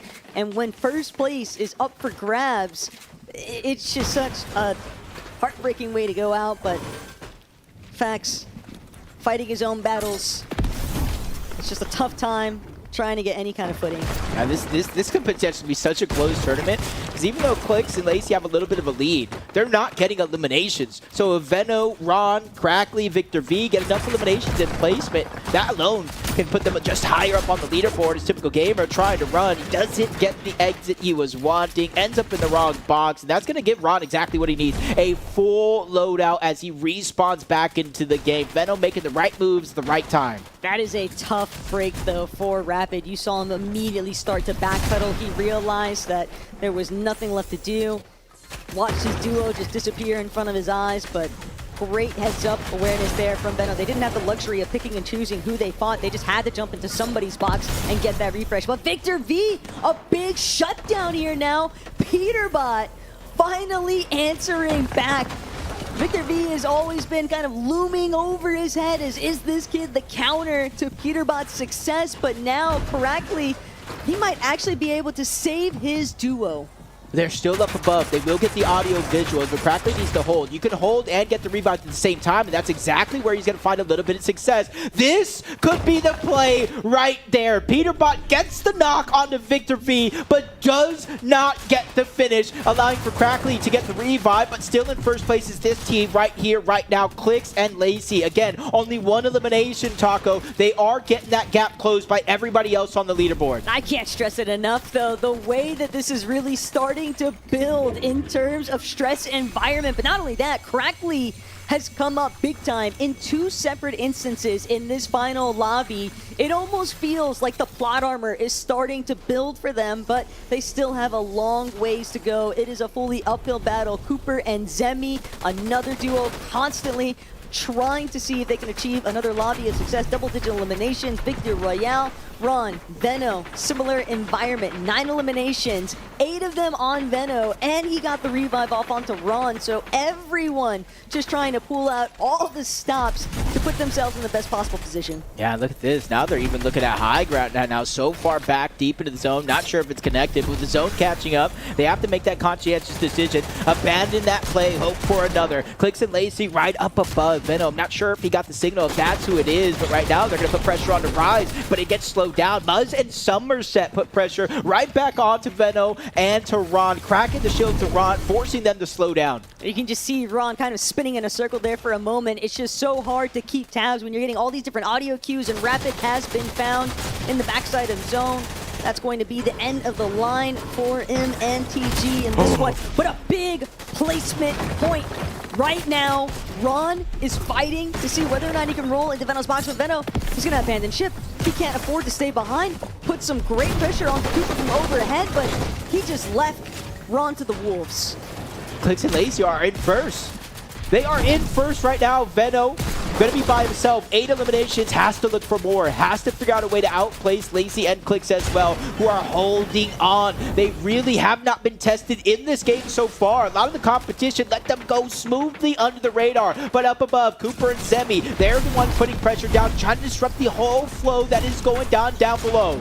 And Veno's only form of ability might have just been saved. Muzz, if he can get that siphon, if he can get the last shot to connect All he needs is a little bit of wiggle room, and he's managed to manifest it out of seemingly nowhere. And yet again, that last little bit of overdrive grenade is going to catapult him forward, front side of zone. Lacy, Clix feeling the pressure right now from Cooper and Zemi. Veno secretly hoping that somebody else gets the job done for him, handles his dirty work of clearing out our leading duo team. You still have Victor V and Crackly alive down below on the low ground, and they have much more eliminations than Clix and Lacy. This could be it. Placement points are similar. Do they have enough eliminations to close the gap? Meanwhile, Veno running out of builds and running out fast. He runs into Victor V, lands a huge shot before finally going down. Victor V is surviving on a prayer.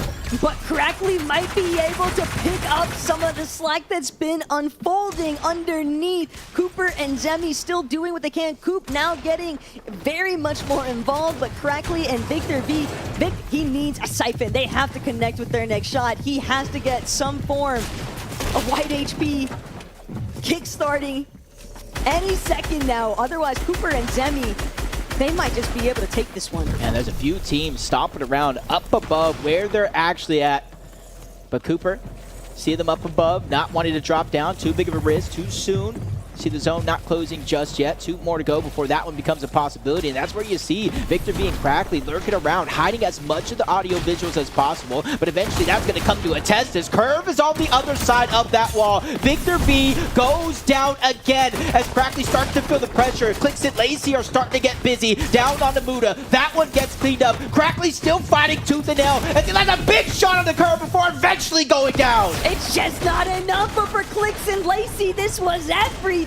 Already in a top 3 position, 3 eliminations. If they're able to solidify these next couple of elims, I think they've already got the job finished here, but it all depends on whether or not Zemi and Cooper were actually able to bring it close enough. I think they're just falling short in terms of elimination points overall, but Lacy and Clix, we might be looking at our tournament winners right here, right now. Yeah, they already got the 3 that you're talking about, looking up, exchanging shots back and forth with Cooper and Zemi, but there's still a solo running around. That's Curve. I might have spoke too soon. Curve goes out like a light. 2v2 situation here. Clix and Lacy potentially the tournament on the line against Cooper and Zemi. One of the favorites coming in. It all boils down to this moment right here and now as Cooper and Zemi cut off the path, get them down onto Lacy, leaving Clix by himself, swimming like a fish out of water. No builds left. Oh my God, Clix! He lands the first shot on the Zemi. The builds are there. Can he do it? No! He gets cut short. Cooper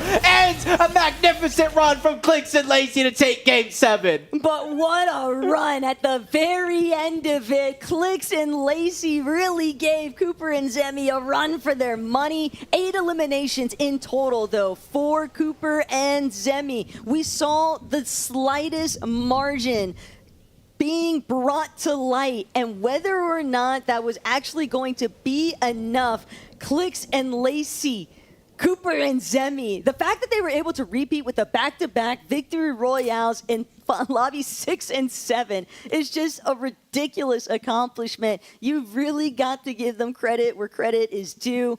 But for right here, right now, Jacob, we know that Cooper and Zemi won Game 7, but did they win this Pro-Am Creator Series? That's what I'm trying to wonder. Like, what was the point deficit going in? How many eliminations did Crackly and Victor V actually end up with versus the point differential that Clix and Lacy were able to get as they close out with another top placing here in this tournament? But 7 games, Taco, intense action. Honestly, I thought Veno and Ron were going to begin to run away with it, but Lacy, Clix, Victor V, Crackly, these guys, even Kanata by himself, putting on a show. Veno and Ron just started to have the whole lobby work against them, and they weren't the only ones. They knew that the moment that they got those back-to-back Victor Royales, that they had put a bullseye right on both of their foreheads, and everybody was on the hunt to make sure that they hit it dart center for both of them. Unfortunate outcome, but still, they can't feel that bad about it. They're definitely going to be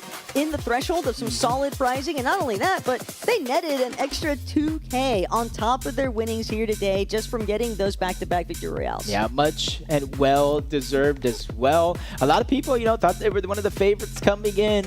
And rightfully so. They showed up, showed out, but sometimes, man, just those eliminations from Venno at the end really just kind of putting it all on the test. And we really saw kind of two different styles of play in one tournament. You saw a lot of our teams, especially the ones at the top of the leaderboard, they stick together. Usually you send one out to get those eliminations, but they actually stuck together at a certain point in the game and made sure that they did not.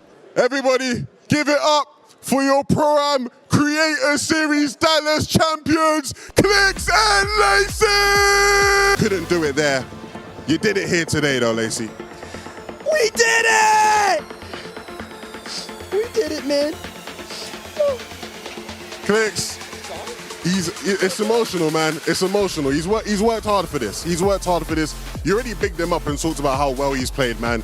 But, I mean, he's been on quite the journey as far as what he's done with his Fortnite career, streaming career, and how you played a part of that, man. Seeing him here lifting the trophy with you, what's going through your head right now? What's going through my head right now is you are officially, my friend, a Tier 1 professional. A lot of people make jokes about it, but he just lifted a trophy before anybody else. But honestly, dude, I'm really happy. This is sick. Next one's gotta be at Globals, though. That's the next one. Hey, look, Clix, look, I'm gonna say it, because I know there's some people watching thinking it. You've been playing with a bunch of different people, switching up your teammates all over, trying to find the right solution. You just said he's a Tier 1 pro. Is the solution right in front of you? I think it is. I think it is. Me and you, FNCS, let's run it.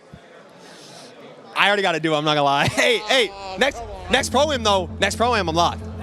Pro-Am, he is my Pro-Am duo, locked in, guaranteed. Going for the back-to-back. All right, Lacy. Of course, everyone's watching right now. Do you have anything to say to your fans, to people who have supported you on this journey here to lifting this trophy?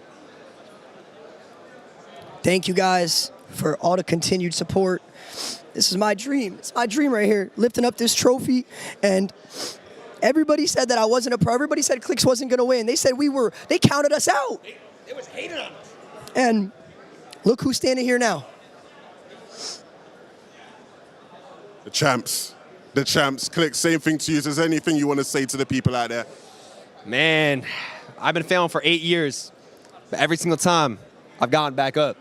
Now we're sitting here with my best friend holding a FNCS Pro-Am champion trophy, dude. You see it too, Levon, right? FNCS Fortnite Pro-Am champion. This is sexy. This is a sexy trophy right here. Hey, you guys have streamed together. You've started a business together. Now you win together. One more time, people, make some noise for Clix and Lacy! Absolute legends. Hey, big shout out to Epic Games. Thank you to Dignitas as well. Dignitas, big shout out to them. Big shout out to the University of Dallas, UTD Dallas, for allowing us to be here today. To all the beautiful fans that showed up and were on the lawn supporting, to all the amazing people involved in making this show happen, we thank you so, so much. These guys are our well-deserved champions, and a big shout out to all the other players and creators today. We will see you guys all for the next Pro-Am Creator Series. Yeah? Man, fuck the other. All right, man.